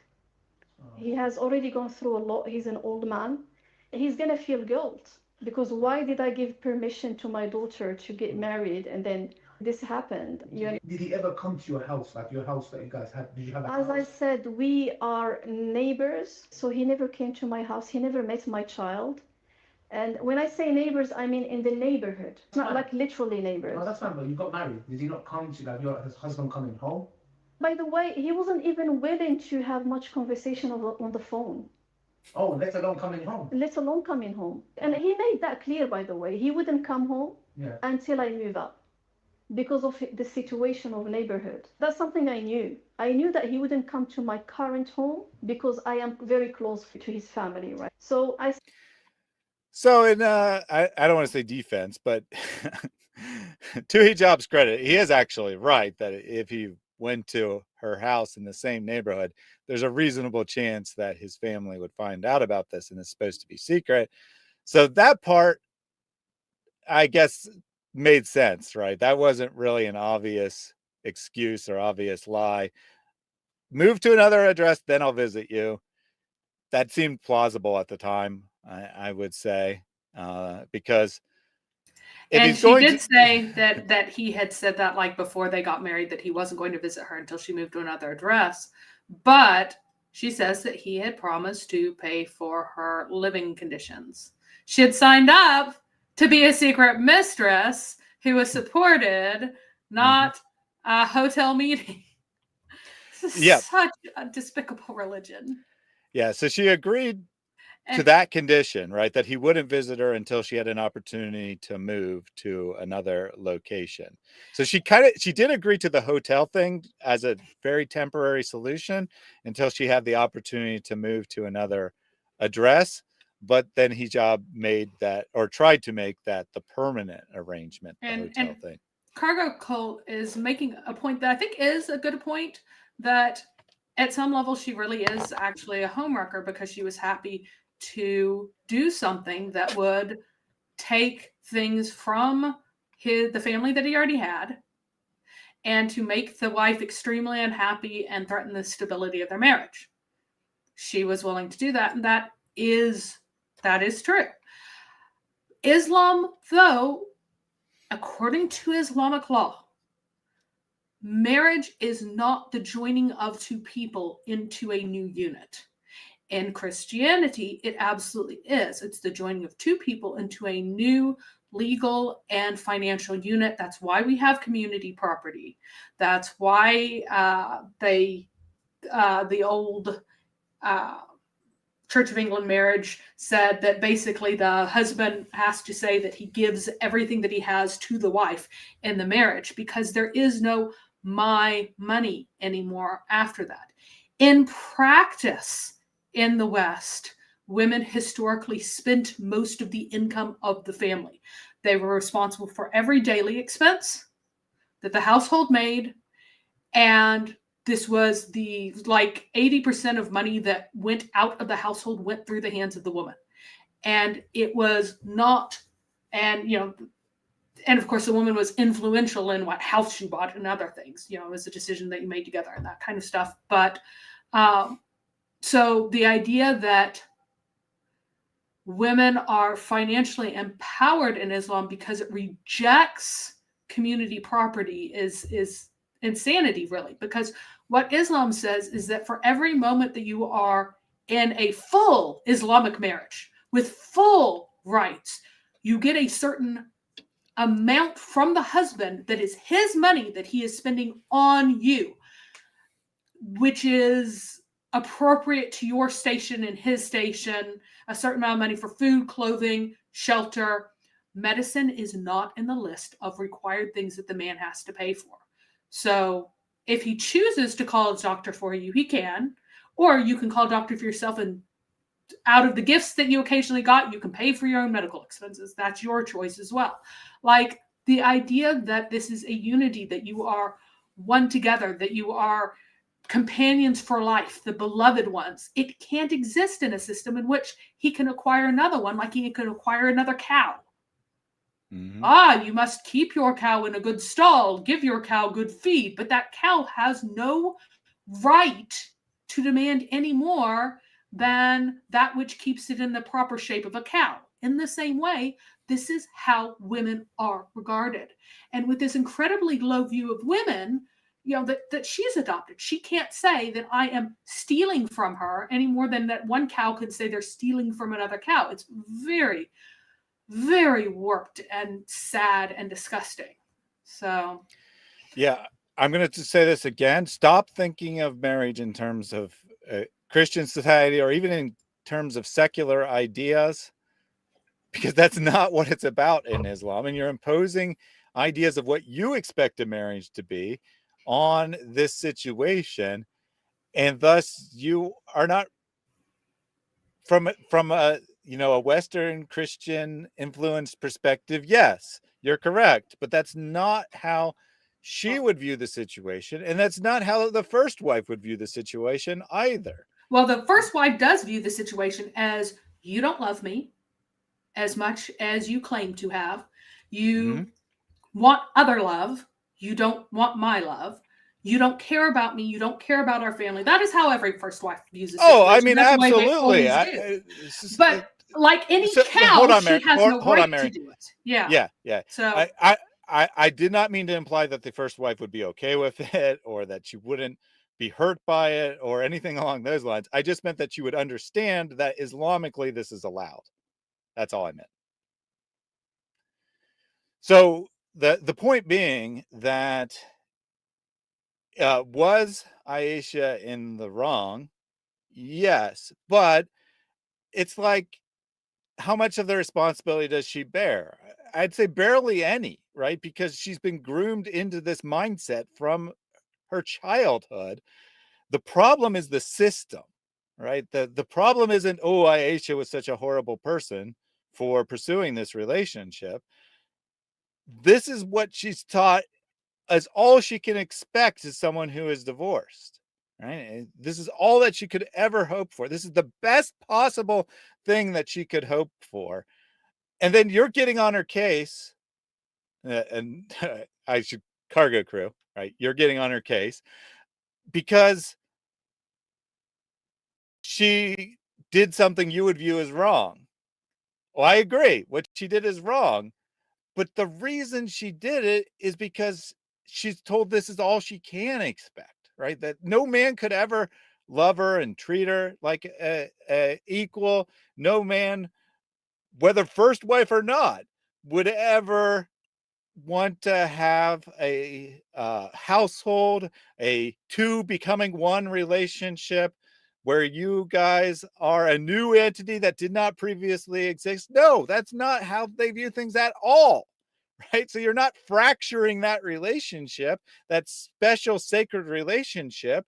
You are simply allowing the man to exercise his right, God-given right, a law-given right, to have sex with more women if he so chooses, as long as he is financially able to do so. That's the only requirement of the Quran, right? Is that you can provide for all of the women financially, then you can take up to 4. If you only have enough money to provide for 1, then you shouldn't take more than 1. That is the teaching of the Quran. And thus, that's what women who grow up in the system expect. Let's continue. I started feeling the conversations are not all right. And again, here I am getting one shock after another, one trauma after another. Why is he talking to me like this now? Like, why is he behaving like this? He said, this is a business. I'm like, no, this is not a business. Except it is a business, or at least it's a business contract when you sign a marriage contract or a nikah in Islam. And that's the whole problem. She still doesn't get it. She still doesn't get it. The problem is hijab, but it's not just hijab. It's also Islam. Yeah, and I want to point out that hijab taking advantage of her because he has a right to manipulate her in this way, and his conception of what Islam's rules are, isn't really that different than her choosing to be a second wife, knowing that it would harm his first wife, and that she would be very upset and emotionally devastated. But Islam allows it. So there is that similarity there. Is she a victim? Absolutely. Muhammad Hijab's a complete dirtbag. But that same kind of attitude, this is what our religion allows, is what is pushing both of them into this entire awful thing. Mm-hmm. Yeah, exactly. Could she, as a human being, have acted better? Yes. Could she have, as a Muslim trying to follow the religion, regardless of what her feelings and better judgment are telling her? No, because according to Islam, all this is perfectly 100% right, ordained by the creator of the universe. That's the point I'm trying to make. He's using these words. Yeah, and he's being extremely insensitive, extremely brutal, extremely crazy with his approach. And this is starting to make you question everything. I was like, okay, what's going on here? Yeah. He said it's a misunderstanding. I told him, look, what do you want? Yani, what are you asking for? He said, listen, the only thing I want as a marriage is like we meet in hotels and that's it.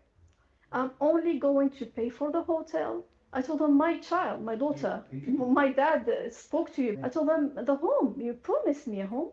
At that point, he was like, this is what I want. It's either you like it or you don't like it. He even said, you agreed to this. He started telling me, you agreed to this, you agreed to this, you agreed to this. And I was like, no, I didn't agree to this, and I can prove this. I can prove. So he changes the terms. He, at minimum, right? At minimum, I think he definitely promised her a home. And then he takes that back. And then she realizes it. And he's like, look, you agreed to it. He tries to gaslight her. This is what you wanted. This is what you expected. Why are you trying to change the terms? And obviously it doesn't work, but he thought he could manipulate her further, right? He already manipulated her extremely. She didn't want to do the ceremony without her dad. She wanted her family to be involved. The only thing she actually was fully on board with is being secret, moving so that she would have no contact with his wife and his wife's family. Oh yeah, and I suspect it took years to groom her into that, because he had originally promised her, like, he had not initiated, get divorced and you can be a secret second wife. It's like, oh, not all men are like that. Ah, men are good, men are great, men are this, men are that. And then once she was in the vulnerable position, he started, I mean, the whole thing has been 6 years. There were 9 months of marriage, approximately 1 year after the marriage. Then there are 4 years when she was apparently single, in which he was dangling men in front of her and jerking them away. Mm-hmm. Probably because he had a secret wife at that time and was just leaving her in the wings until he had an opening in his roster. Mrs. Friendly Asks Mom says, it's hard for people who don't come from this background to understand why these women make the choices they do to engage in second wife situations. I have nothing but empathy for Aisha. Single moms are often made to feel like they have no option but this. And that's what Ali Dawa basically says in his video that was released a month before this interview, before he knew who Aisha was. Says, or I mean, sorry, who the accuser was. Obviously, he knew she was. I said accuser. Man, that's her too. The abuser is what I meant to say, not accuser. Abuser, who the abuser was. Live, sorry, mistake. I do it all the time. But the point being that he says single women, especially if they have children, women who are divorced, especially if they have children, are viewed as trash. They're viewed as garbage. They're viewed as nothing. They feel like they have to throw themselves at men out of desperation, that they'll take anything they can get. Ali Dawa says that, right, in his video. And then we got all these Christians in the chat who are like, well, not all these, a few, and Cargo's not alone. There are other people saying similar stuff. That we got a few people in chat are like, no, she's completely in the wrong. This is all her fault. Well, she didn't have any other option, Islamically speaking. Her only viable option, other than to accept this kind of diminished relationship, where, you know, she's a secret second wife, but she's treated like a wife. That's what she agreed to. Other than that, her only other option is to, like, go be single, or, you know, take some random Muslim who no one wants because they're very bad in their practice of Islam. Maybe they're a drunkard, who knows, right? Those are basically her options. It's like the bottom barrel of men, or being a second wife, or leaving Islam, I suppose. But obviously she doesn't want to consider that as an option either. So she's really, really in a bad situation. And even though she's in that very bad situation, she still says is very hesitant, very difficult to convince. But it's hijab, people. It's hijab. He's like, every scholar is saying he's the best guy out there. He's our number one Dawa guy. If I can't trust him, who can I trust? None of them. That's the answer. That's the None answer. of them.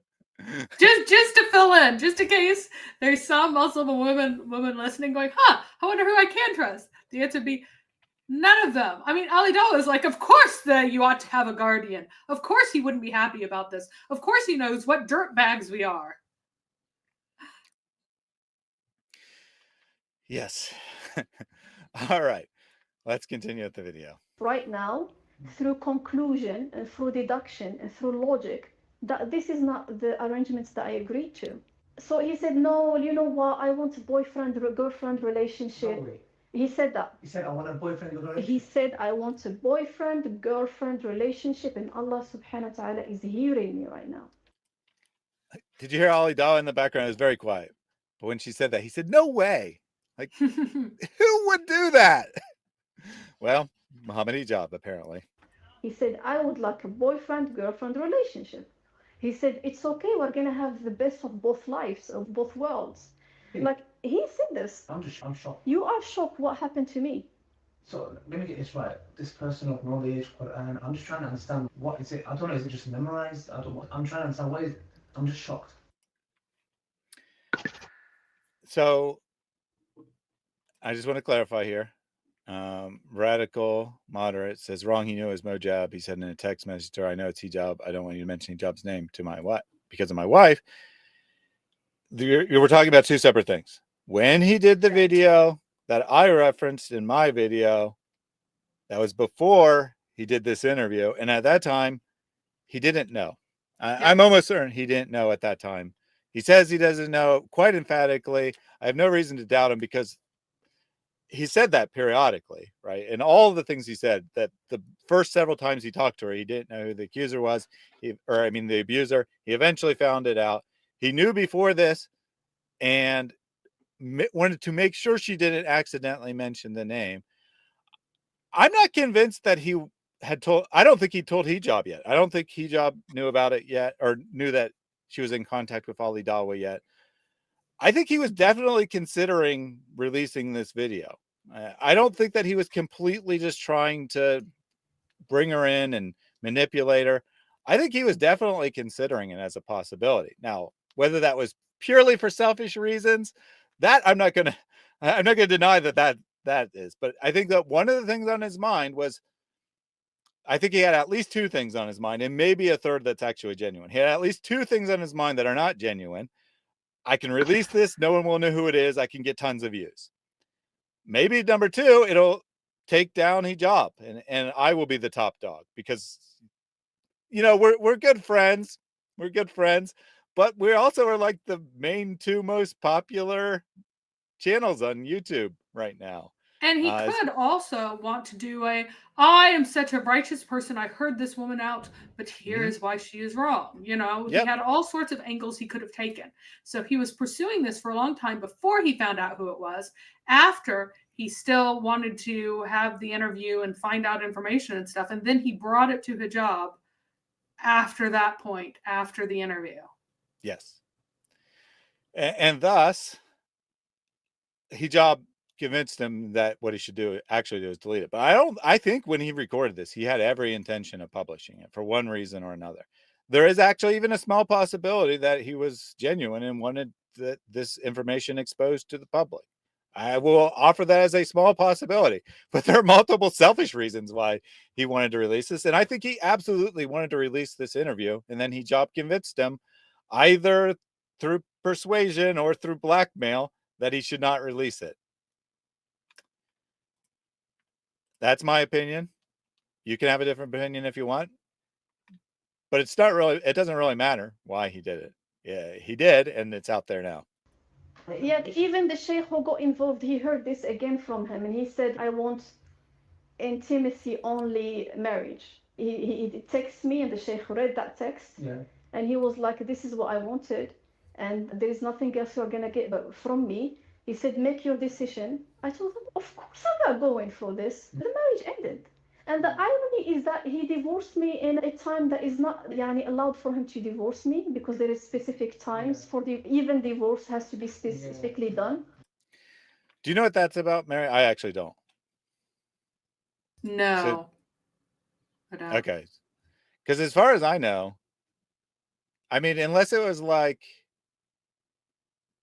no, I can't even think of, like, I can't even speculate what she might mean there. But somehow she has the idea that there's specific times you're allowed to divorce and specific times you're not. And she says he violated that, whatever she's referring to. Yeah. So he couldn't do it during Ramadan, and he couldn't do it during her menses. So those are the two times he wouldn't be allowed to do it. So if you're fasting, if you're fasting, you can't do it. And if she's on her period, you're not allowed to divorce her till she's off her period, because maybe the reason you're divorcing her is because you're not getting enough coochie. And once you get coochie again, you might decide, hey, wait, I like this coochie. I should keep it. I'm sorry, this is disgusting, but it's Islam.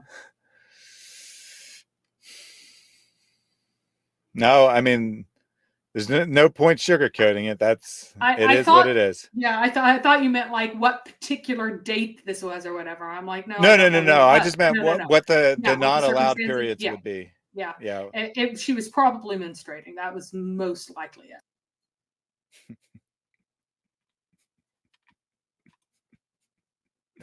That's terrible, Nicodemus. And basically he was like, that's it, done. Khalas, don't talk to me again. You're divorced. He was like, khalas, the matter is done. I have no questions to ask. The marriage is halal, divorce is halal. I've never agreed to the marriage that he claims that I agreed to, because all these are proofs. These are evidence, And one main evidence that the people who are around him know about him is he's extremely keen about keeping evidence. And his conversation with me and my dad was on auto-delete. This is someone who is very keen in keeping evidence that serves for the best of his interests. Yeah. The fact that he's setting our conversation on auto-delete, what does that mean? He's talking to me from a mobile number with no contract. Notice the consistency here, right? In this interview, same things that only became relevant after 6 months later, when Muhammad Hijab is trying to pretend that this never took place. Same things, right? Same things being mentioned here. I had the conversations on auto delete, how he was giving lots of indications that he doesn't want to collect evidence here. And notice what she's also saying. She's saying that he doesn't want there to be any evidence. I mean, he's also saying that, Ali Dawa, everyone who knows Hijab knows that he documents everything. He records everything. He keeps all the proof of everything he's doing. But in this case, he's deleting all that. I mean, the fact that he was talking to her on a burner phone, should have been a red flag long time ago. And remember what Hijab said, right? Oh, it's the wrong number. Make sure it comes from my number, which everyone knows ends in these 2 digits. But she didn't know he was going to give that excuse months and months later when she said in this interview that he was calling me from a burner phone. Now, did she? Again, all the marks of being genuine. And one main evidence that the people who are around him know about him is he's extremely keen about keeping evidence. And his conversation with me and my dad was on auto-delete. This is someone who is very keen in keeping evidence that serves for the best of his interests. Yeah. The fact that he's setting our conversation on auto-delete, what does that mean? He's talking to me from a mobile number with no contract. Only the people who are involved in marriage know that phone number. Yeah. So what you are trying to hide here, the evidence you are trying to hide, is definitely an evidence that doesn't work for your best interest. For someone to memorize the Quran, Allah doesn't dispute that. And Islamic knowledge, teaching everyone else, zero. How could you have all of this stuff? And then you go and do this thing to whoever. This could be somebody standing in front of me who somebody robbed, stole from, oppressed in different ways, oppressed up in different ways. So to me, this is the reason why you truly do not know someone until you travel with them, you live with them, or you've done business with them. Wallahi, let me tell you something. It shows me, sisters, brothers, you're watching this, wallahi, you're not for the Arabic, you're not for the Quran. And hold on a second there. Ali Dawa just undermined Islamic marriage. He said, you can't trust someone, you can't truly know someone until you've traveled with them, you've done business with them, you've gotten to know them. What never happens in a traditional Islamic marriage, as Aisha calling it, the man and the woman having contact with each other and getting to know each other. Well, I mean, he's saying that even if you know someone like that, you don't really know them, that this can be somebody that you've done that, and it just shows us how little we can know anyone, is basically what he's saying. He's saying even if you travel with them, you can't know that they're decent people. even if they've memorized the Quran and are an expert on Islamic knowledge. I mean, it's unbelievable the level he's throwing his religion under the bus here. And I'm going to reiterate, I think that he is definitely considering outing Muhammad Hijab at this point. It's a sad thing for us to say. It's come to the moment that we have to tell you, warn you, don't fall for the folk, don't fall for the Quran, yani his beard, her niqab, jilbab.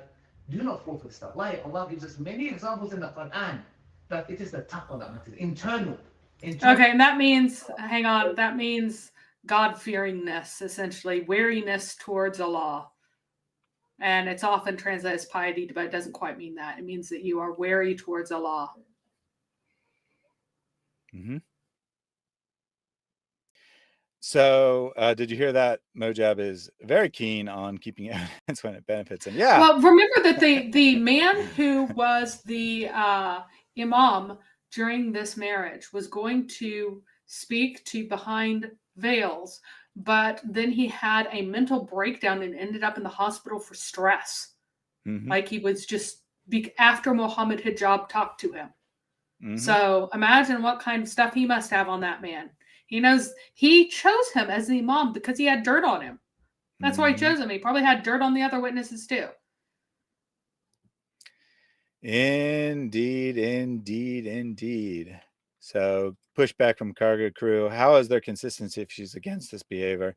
She hasn't left Islam because she somehow convinced herself that this is not proper Islam. That's how, right? The same way that most Muslims stay in Islam. You learn some nasty fact about what your religion actually teaches, and you kind of have two options to resolve that. Option number one is you throw away everything you've always known, forsake your own family, and leave Islam. The other option is to pretend that it's not part of Islam. Well, I guess there's a third that's accepted, but that's rare. Much more common is just to pretend that's not what Islam's really about. And that's what most people do. That's what most average Muslims you will meet on the street do. They know at some level certain nasty things about Islam. They might even affirm it with their tongue since they know they have to, but deep down they believe it's not true, right? That's why you see Muslims, for example, despite the 100% unambiguous evidence in Islam that Aisha was 9 years old when Muhammad climbed on top of her, believing it and saying otherwise, right? She must have been older. A prophet would never do such a thing. And that's how you resolve it, right? You say, well, I know Islam's good, despite all the evidence that it's not, so the evidence must be wrong. That's how you resolve it in this situation. And it's really, really easy to do. And it's really hard to blame someone all that much because, again, for leaving Islam means forsaking your family, being cut off from them, getting hate from all your friends. It means starting a new life, starting over at age 20 or 30 or whatever age you are when you come to this crisis, completely starting your life over, basically, because your entire identity is based on Islam. It controls every aspect of your life. So it's much, much easier to say, I'll just pretend that Islam's good and stay a Muslim. And that's ignoring that in many places, there's additional legal penalties, including possibly death for leaving Islam. All right, we're getting close. We still got a couple minutes here. I think that Ali Dawa will be mostly sharing his thoughts the rest of the way. To me, the message is very clear, and the reason we've done this video is to warn others and warn those who are in the public sphere. So these are a couple of very important points that I wanted to make. The first one is the consequence of what he has done. He has completely destroyed my life and that of my kid. Completely. I have no capacity to trust absolutely no one for marriage anymore. And I am making a call to the scholars and the people of knowledge, our seniors, and I am telling them that it's their duties to come out and clarify what Islam is, what marriage is, and the rulings around them. Because if the majority of audience and people are going to take Islam from public influencers on social media, this is what's going to happen, and this is the degree of destruction that we will fall into. Everything is going to be destroyed, and the Ummah is going to be destroyed. And as I told you before, he's claiming that the marriage that he has done is halal. And I am telling out there, please do put the links that I will share with you from the reliable sources and scholars who actually explain the categories of marriages that are actually halal. This is my story, and I ask Allah subhanahu wa ta'ala to deal with him. And I ask Allah. I'm going to pause it right there to reiterate what I just said. She has found sources that justify her opinion that this marriage was not halal, that it was haram, that she was taken advantage of, that this is not good Islam. Now, you'd think that going to her words again, 100 scholars and them all telling her to bug her off would give her a clue that those sources she found are in the tiny minority of Islam. But again, if this is haram, then it wasn't a marriage, so she's guilty of zina. yeah, So it doesn't really get her what she wants. That's why she's being off, because at best you can get it's haram, and now you weren't actually married, and so now you're guilty of zina. So yeah, but in her mind, right? I'm not in Islam, but in her mind, I think she'd probably be willing to acknowledge that it was zina, illegal sex, but she'd say that she was the victim, right? That she was forced into the situation without realizing what she was doing, which doesn't really remove the guilt in Islam because there's no conception of rape, but in her mind, there is. There is a conception of rape in that you are forcibly seized, right? But because she agreed to this and there's no evidence of force, then I do not think that there's such thing as rape by deception in Islam. I don't think that that's, I could be wrong, but as far as I know, there is no rape by deception in Islam. Somebody can correct me if they know that there is and point me to the fatwa, but I don't think that there is. Yeah, it's certainly not a normal view. Now, I'm not suggesting that she doesn't have sources from Muslims, right?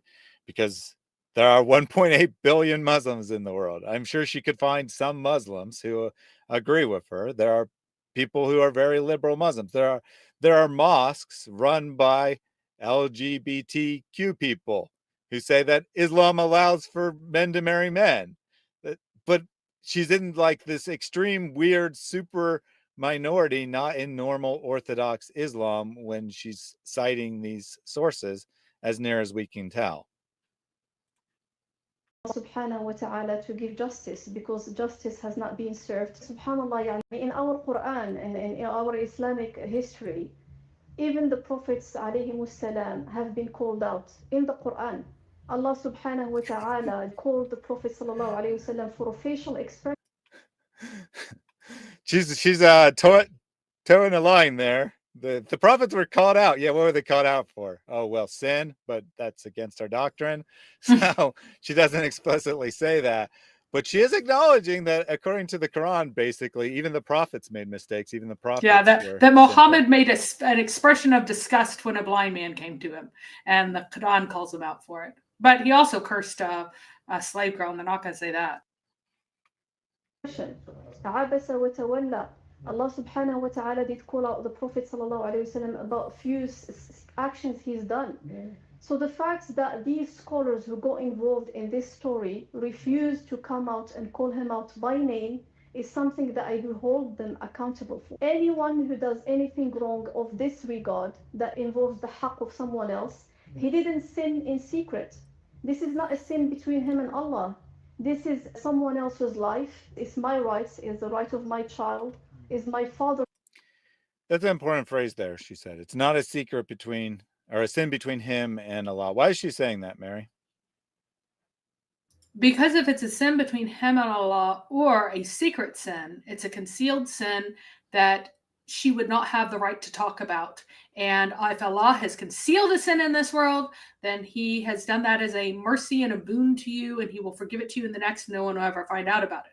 But she's saying that she has a position as the wronged party. She is able to make this public and has a legitimate legal position that she can make these things public, and can go and make an argument about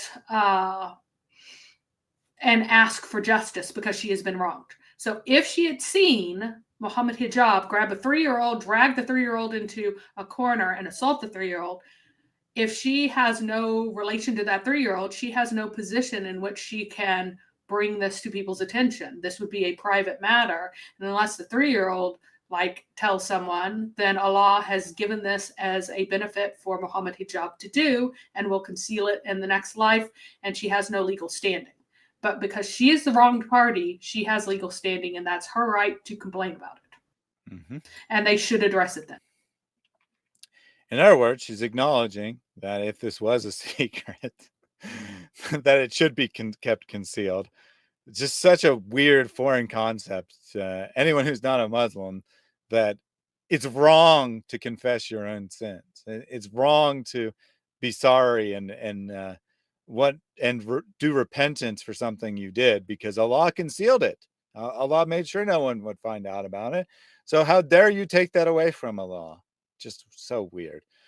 But again, she's still believing in Islamic doctrine, and that's why she's making this legal point that it is already not a secret. It is already not concealed.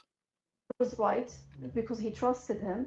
So I do strongly believe that anyone who is involved in this, I am calling them out to come out and make a step, and I do ask them to come out and call him out by name for the best interest of the Dawah here in the UK. Because when these du'at are going to know that if he ever transgresses and does anything wrong, that he's going to be called out by name, I don't think anyone is going to be able to do something like this. I think that's true. Ends with, I think that's true. And that's exactly the same point that Ali Dawa was making a month prior. People need to go public. They need to expose this so that the Dawa boys know that they can't get away with it. I don't know how genuine he actually is, right? He might be doing it entirely for selfish reasons, but his point is correct, right? That if people call this out, this kind of thing out, inappropriate behavior out, then the Dawa boys will not feel like they can get away with it, and they'll probably act somewhat more decently, or at least be more careful in the women they select to be groomed. Any last thoughts on the video from you, Mary, before I go through some of these chats I've collected? Nope. All right. Take this one first, since it's directly related to what we were just talking about, how difficult it is to leave Islam and whatnot. Sarah says, just leaving Sunnism has caused me so much grief. And yes, my family fell out. That's true. Right? So lost her family as a result of leaving Sunnism. I'm not quite sure what Sarah's beliefs are. Sound like might be a Quranist, but in any case, no longer an Orthodox Muslim at minimum, maybe not any kind of Muslim at all. So Sarah also much earlier said, I thought they were all Egyptians. So I just wanted to clarify. Muhammad Hijab, or Hijab, as his name actually is from Egypt. I don't know about his legal first wife. I don't know where she's from. Aisha is from Morocco, and her family are from Morocco. So just wanted to clarify that. From the weird stuff, they would give up their daughters to the first highest bidder using the highlight function there. And that is, obviously that's not true of every single parent. It might not even be true of the majority of parents, but it only has to be true of 1% of parents, or even less than that, for it to be a massive problem. If anyone is willing to sell their daughter to the highest bidder, then there will be a supply of women available, or young girls more often available, to the highest bidder. And this certainly does happen in Islamic countries where it is allowed. And that's a massive, massive human rights abuse that should be called out on the international scene, but it's mostly just covered up and pretends like it doesn't happen. And there might not literally be a bidding war, but they agree on a price. And by the way, I'm told in Pakistan, it's not all that much money. It's like $100 or something to go and buy yourself a wife. from a poor family who is willing to sell their daughter. Bernard says, I came in late and don't see many streams. Can someone explain to me why Mary has a burqa on? Sorry, we already addressed that earlier. I think probably in response to this comment, and I accidentally kept it saved, so we don't need to say that again. Yep. Cargo Crew said, I hope Thaddeus doesn't play the clip of the Muslim mum, please. I don't know what clip you're referring to. Yeah, I asked and I couldn't get an answer. Well, I mean, it'd be stupid of him to give you the answer, because then well, I think he actually means, I hope you don't play it. I think that was a weak. Yes, probably especially with the please there at the end. But unfortunately, I don't actually know. I mean, I know that Muslim Mum made a video on this subject, beat Ali Dawa to the punch, and Ali Dawa kind of whines about it. He's like, she has every right to make a video. No problem. I thought we were going to work together, but no problem. She made her video first. But I haven't watched it, so I really have no idea. Philip says, in Islam, someone of knowledge, there's knowledge in Islam. Well, technically, right? I mean, you can have knowledge about what the hadith say. You can have knowledge about what the Quran says. Now, if you mean truth, there's no truth in Islam, but there's plenty of knowledge. Knowledge doesn't imply truth. So just wanted to clarify that, because, you know, she was talking about how she wanted a man of knowledge and so on and so forth. From Good Emperor, I don't think there's any specific rule in Islam where Muslim men can't marry non-Muslim women, but Muslim women marrying non-Muslim men is very much condemned, and that's my understanding as well. I'm sure Mary has a more precise understanding, but I believe that Muslim men can marry anyone they want as long as they ensure the children are raised Muslim. Is that correct, Mary? Yeah, Muslim men can marry absolutely anyone. If they are Christian, Jewish, or Muslim, the only people they can't marry are pagans, and they can marry anyone of any social class. And they can marry like non-Arabs if they're Arab. From Gavin, I hope Mrs. Hijab is okay. This must be so devastating to learn your husband was unfaithful like this. Oh, she already found out about the previous wife. She needs to take him to the cleaners. Like, absolutely clean him out. That's what she needs to do. Yeah. So this happened at least once in the past. We know from other testimony that Muhammad Hijab did this once before, where he had a secret second wife. His first wife found out about it, and it almost ruined his life, almost caused him to have no access to his children. Obviously, that means she would have left him. She somehow was convinced to stay. She finds out again and shouldn't be so forgiving a second time. She's in the UK. She has legal rights. I don't care what Islam teaches her. She has legal rights. She absolutely could take this information to a UK court, get full custody of the children, and get a large financial settlement from Muhammad Hijab. And I have to leave in 30 minutes, so if there's anything else for me, all right, let me really quickly. Yep, let me just look.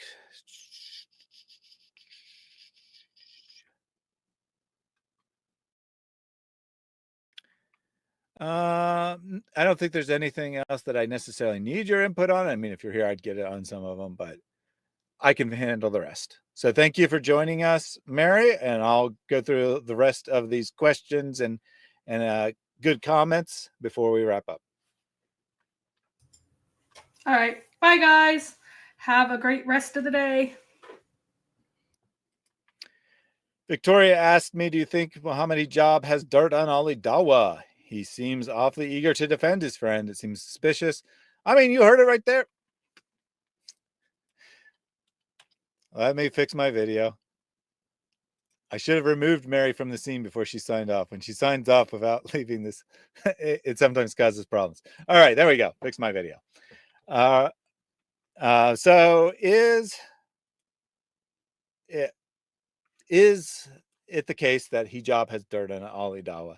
Well, I mean, you heard the testimony right there that everyone knows he keeps details on everything and he'll use it to his advantage when he can. So if Ali Dawa has done anything inappropriately and Muhammad Hijab knows about it, he absolutely has evidence of it and will use it against Ali Dawa if he needs to. I'd say there's a substantial chance that Ali Dawa was blackmailed into deleting that video. Can't prove it, obviously, but I think it's plausible. It's very, very plausible that he was blackmailed by Muhammad Hijab. The Giant Tree says it's kind of hard to see some of us Christians treat this woman in contempt. It's expected from infidels, but this shows the need for the channel. These people are either victims.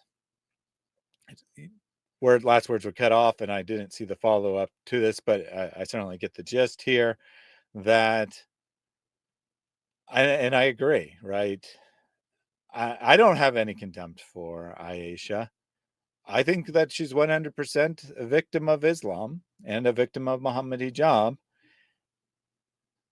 She has some responsibility for her moral actions. She's a sinner. Absolutely, she's a sinner. She's not an angel. She did things that are wrong. But guess what? So have I. So have you. So has everyone. We've all done things that are wrong. And to treat her like she's a prostitute or a whore or a homewrecker, I think does a great disservice to the situation. It doesn't accurately reflect the situation that has actually taken place. However, let's look at some of that pushback from Abuna, who is a Christian woman from my memory. So we looked at number 1 earlier. Number 2, she's heartless. Doesn't her daughter have a father? Why is she looking for a guardian for her father? When her father is still alive, it's all about her. Why would she drag a girl into this mess? Well, she was looking for a father for her daughter, and Muhammad Hijab promised to be that father for her daughter. She was tricked, right? She didn't agree to a sex-only marriage. That's her whole beef, is that I expected you to be a father for my daughter. I expected you to provide for us financially. I expected you to spend time with us. I expected you to be a big part of our lives. And that's her whole beef against Muhammad Hijab. And as far as why she was looking for a guardian, she wasn't looking for a guardian. She wanted her father to do it, was arranging for her father to do it, and he couldn't come immediately, right? He couldn't come immediately because he needed a travel visa and whatnot. And Hijab convinced her that it was okay for a temporarily for a witness to stand in his place.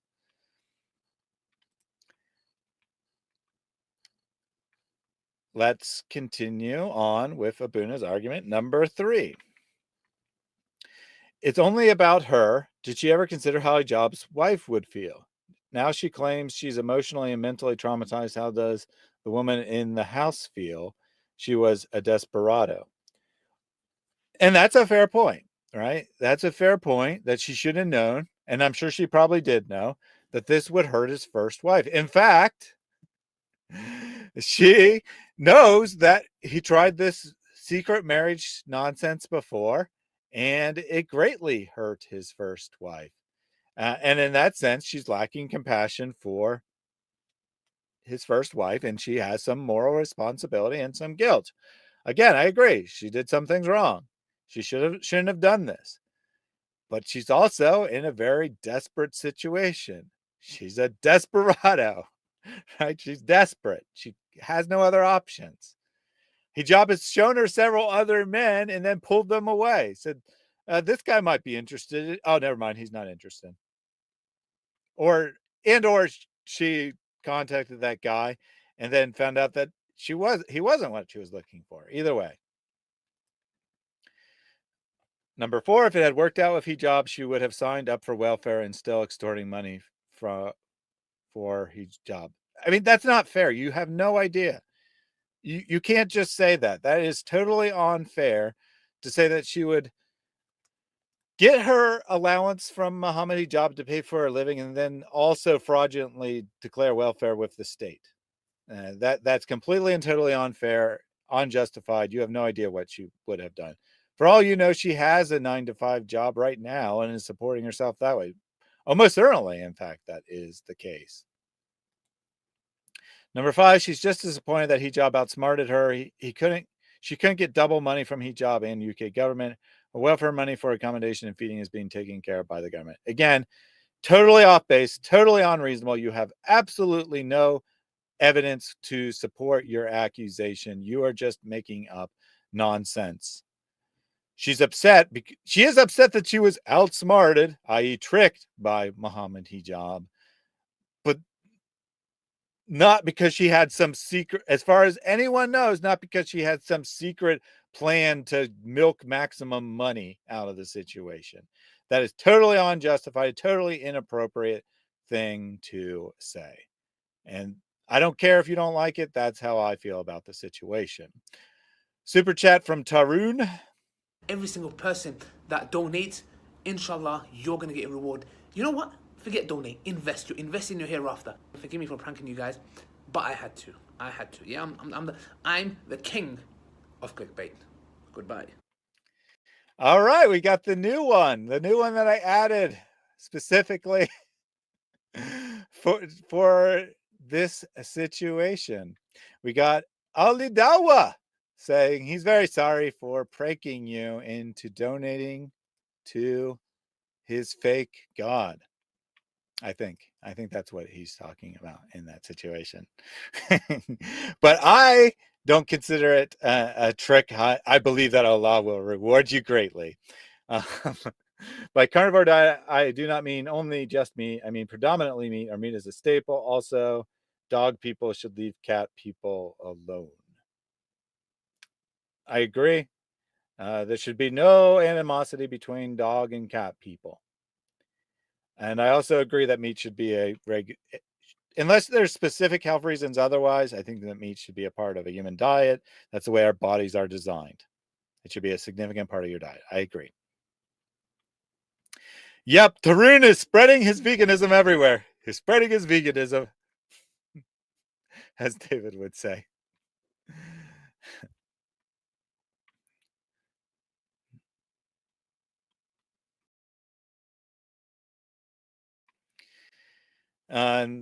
Weird Stuff agrees with me, says that's true. She lives in the UK. If she's in the same neighborhood with Muhammad Hijab, but that doesn't mean that Muhammad Hijab didn't play a part. He was absolutely despicable.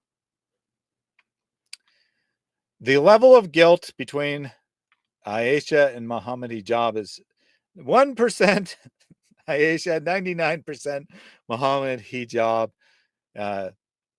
If I were to throw Islam in, fine, Islam gets 50%, Muhammad Hijab 49%, Aisha 1%, or 0.5%, or whatever. So the biggest problem, by a slight margin, is Islam itself. Second biggest problem is Muhammad Hijab being an absolutely despicable, disgusting human being. And 1% Aisha not realizing that she was being victimized and going along with it willingly. Peter says, I came here from David Wood. You are a great big up man. Appreciate that. Aisha's goats became a supporter of the channel. And Allah will bless you in a million ways. You find the tree will grow and you will have lots and lots of wealth. This is the example that we gave to the children. And I'm letting you know that when you sow that seed by giving, you shall receive much more than you gave by the will of Allah. Give as much as you can, for indeed you will reap much more than you have sown. Thank you very much for re-becoming a supporter, Aisha's Goat. I assume that probably your membership expired yesterday or something, because I know you've been a member for a while. But hey, you got another video out of it. And just remember that you will have lots and lots of wealth because you became a supporter of the Reasoned Answers channel. And I appreciate that very much. As we've alluded to a couple times, I am unemployed. They have taken my job away because I spoke against Islam. So I very, very, very, very much appreciate your support. It's the only way that I'll be able to continue doing this. Now, I'm not begging here. I'm not trying to imply that I'm destitute. I have plenty of savings to live off in the interim, but I will eventually have to either get another job or live off donations of supporters. So I very, very, very, very much appreciate that. Got a couple more comments here from Sarah Licious. Women do not have it easy in Islam. Do you know how heartbreaking it is trying to persuade your aunts that they are what they are going through is being raped and they are in denial and defend their husbands? I do not know from first-hand experience, but I can definitely imagine. And that's why that's why I'm so obsessed with this particular set of circumstances, why I'm talking so much about this abuse of Muhammad Hijab, because I do very, very much understand, not from personal experience again, how victimized women are in the religion of Islam, how they are made to feel like trash and garbage. And that's just ordinary women, not even women who are divorced and single mothers who are even lower down, that Allah has created them as crooked. Allah has created them as deficient. Allah has created them to be the majority of inhabitants of hell. So the only option you have as a woman, if you don't want to be burning in hell forever, is to make sure that your husband is pleased all the time, because that's really your role. That's really your only role, is to make sure your husband is very, very happy. And if you make your husband very, very happy, then maybe Allah will have mercy on you and allow you into heaven, even though he views you as vastly inferior to men. And thus, they're trapped, right? They're trapped. The only thing they can do to get to heaven, according to the beliefs they've been indoctrinated with since birth, is to be extremely submissive and allow their husbands to do whatever they want. And if they do something that upsets their husband and they beat him, and he beats his wife, it's her fault. And you will find the vast majority of public defense of wife beating in Islam comes from women who are being beat, saying, yes, we deserve this. So that is the reality of the situation there. And that's why I'm spending so much time on this. Because as a Christian, I believe that every woman, whether they are Muslim or otherwise, is a beautiful creature created in the image of God, who deserves the absolute best, who deserves all the goodness of God. And additionally, as a man created in God's image, it is who God has created with bigger muscles, right? I'm not suggesting I'm particularly strong or have particular big muscles, but on average, men are way stronger than women. This is exactly what Scripture says, is because you are the stronger vessel, you're the stronger jar of clay. In other words, your body is stronger, not your soul, not who you actually are, but your body is stronger. It is your responsibility to look after women. And so I fight, right? I fight for the rights of women, whether they are Muslim, Christian, atheist, whatever. I am 100% all in on defending the victims, the weak, those who cannot speak for themselves. Mrs. Friendly Ex-Muslim, the title of Ali Dawah's video. Let me just make sure I get it correct, and I'll post a link in the in a pinned comment or something after the video. But the title of the video, where he describes Aisha, is Hijabi exposes Dawa men how to protect yourself. Hijabi exposes Dawa men how to expose yourself, or how to protect yourself. So if you search for that, you should find it, unless he's deleted it within the last 24 hours. And if by chance he did delete it, don't worry, I have a copy. I'll give it to you. All right, let's get the next saved comment here from Professor Yaful. Do you have any evidence Muhammad Hijab's popularity is damaged? Just wondering, not a criticism. Yes. Not like super hard direct evidence, but according by my memory, he had 1.30 million subscribers, and he now has 1.29 million subscribers. So that implies that some number of people unsubscribed from his channel. But much more obvious, the fact that Hijab is acting the way he is and is making his friends act the way they're acting tells you something, right? It tells you that he does view this as damaging, that he does view this as problematic, that he does think it'll hurt him. Now, I'm not suggesting by any means that his career is over and massive numbers of Muslims will abandon him. I'd say probably between 1% and 5% of his audience will care and will stop following him. Probably most of them won't even bother to unsubscribe from his channel. I'm subscribed to like 100 channels that I don't actively follow. People don't usually go and bother to unsubscribe, but I would guess between 1% and 5% of his audience will tune out. Barely enough to even register, but yes, I think that he is hurt. Now, Ali Dawa, on the other hand, he doesn't really have core fans. I think that he could be hurt far more by this, which makes it all the more stupid that he's jumping to Muhammad Hijab's defense. Ali Dawa is highly dependent on clickbait. He doesn't really have loyal fans. So if people are like actively avoiding Ali Dawa, then it will substantially hurt his views. So we'll see. We'll see over time. Obviously, in the interim, they're going to probably have more views, if anything, from all the attention. But we'll see in the long term whether their view counts go down. Have a super chat from JA.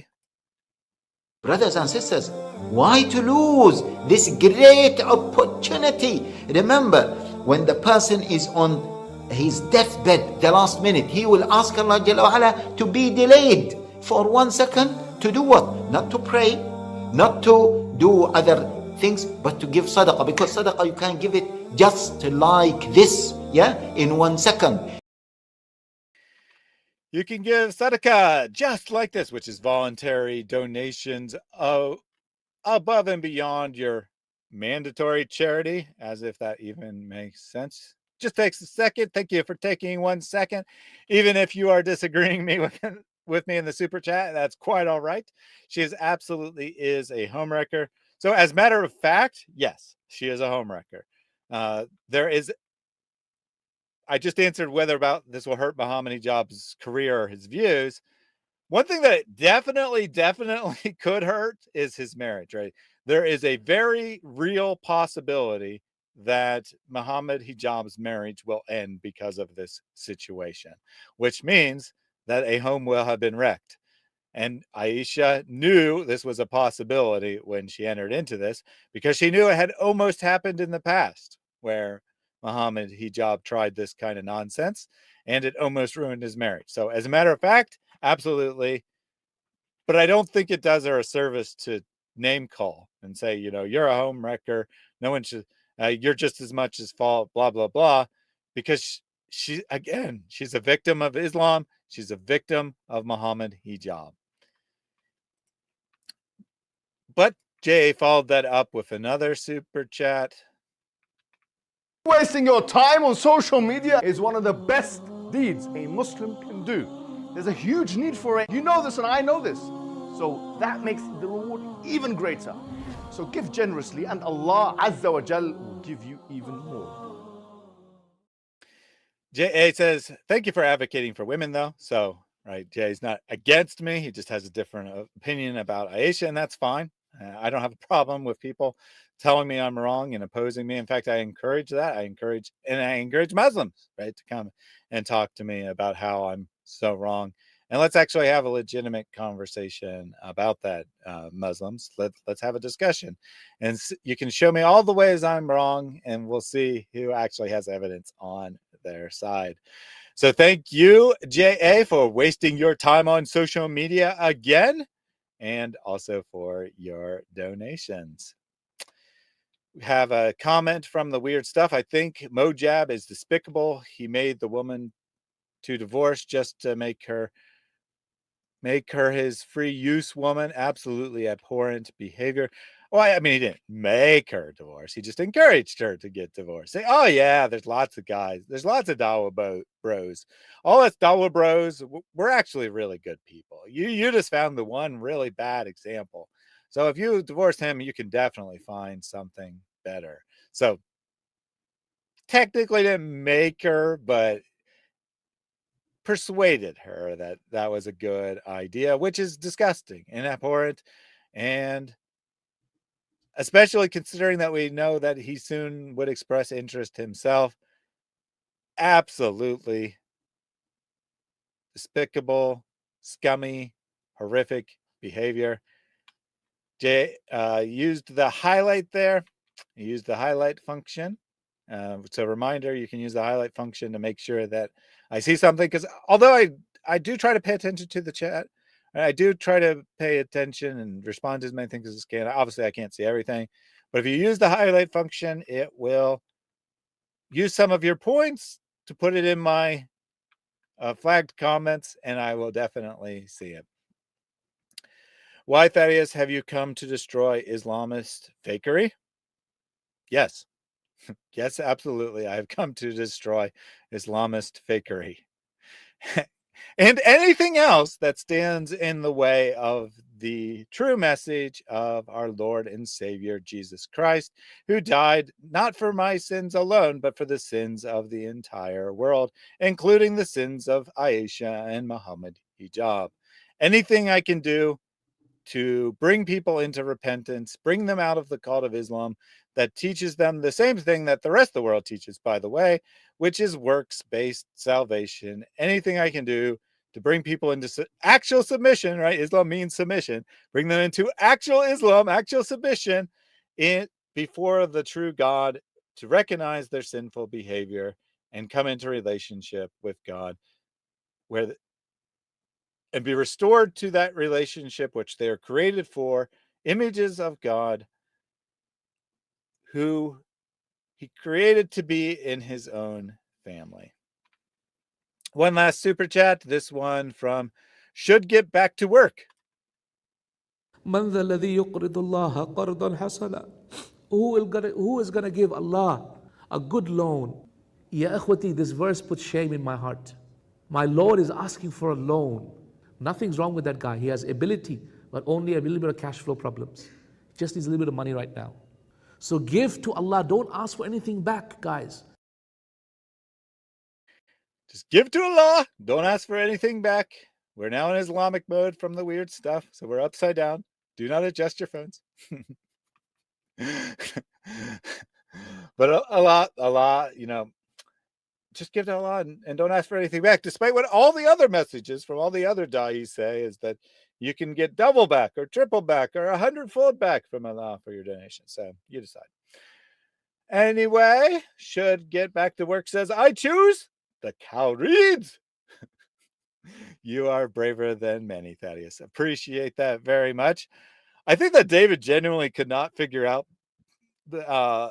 what Muhammad, whatever his name was, in the chat. I can't remember.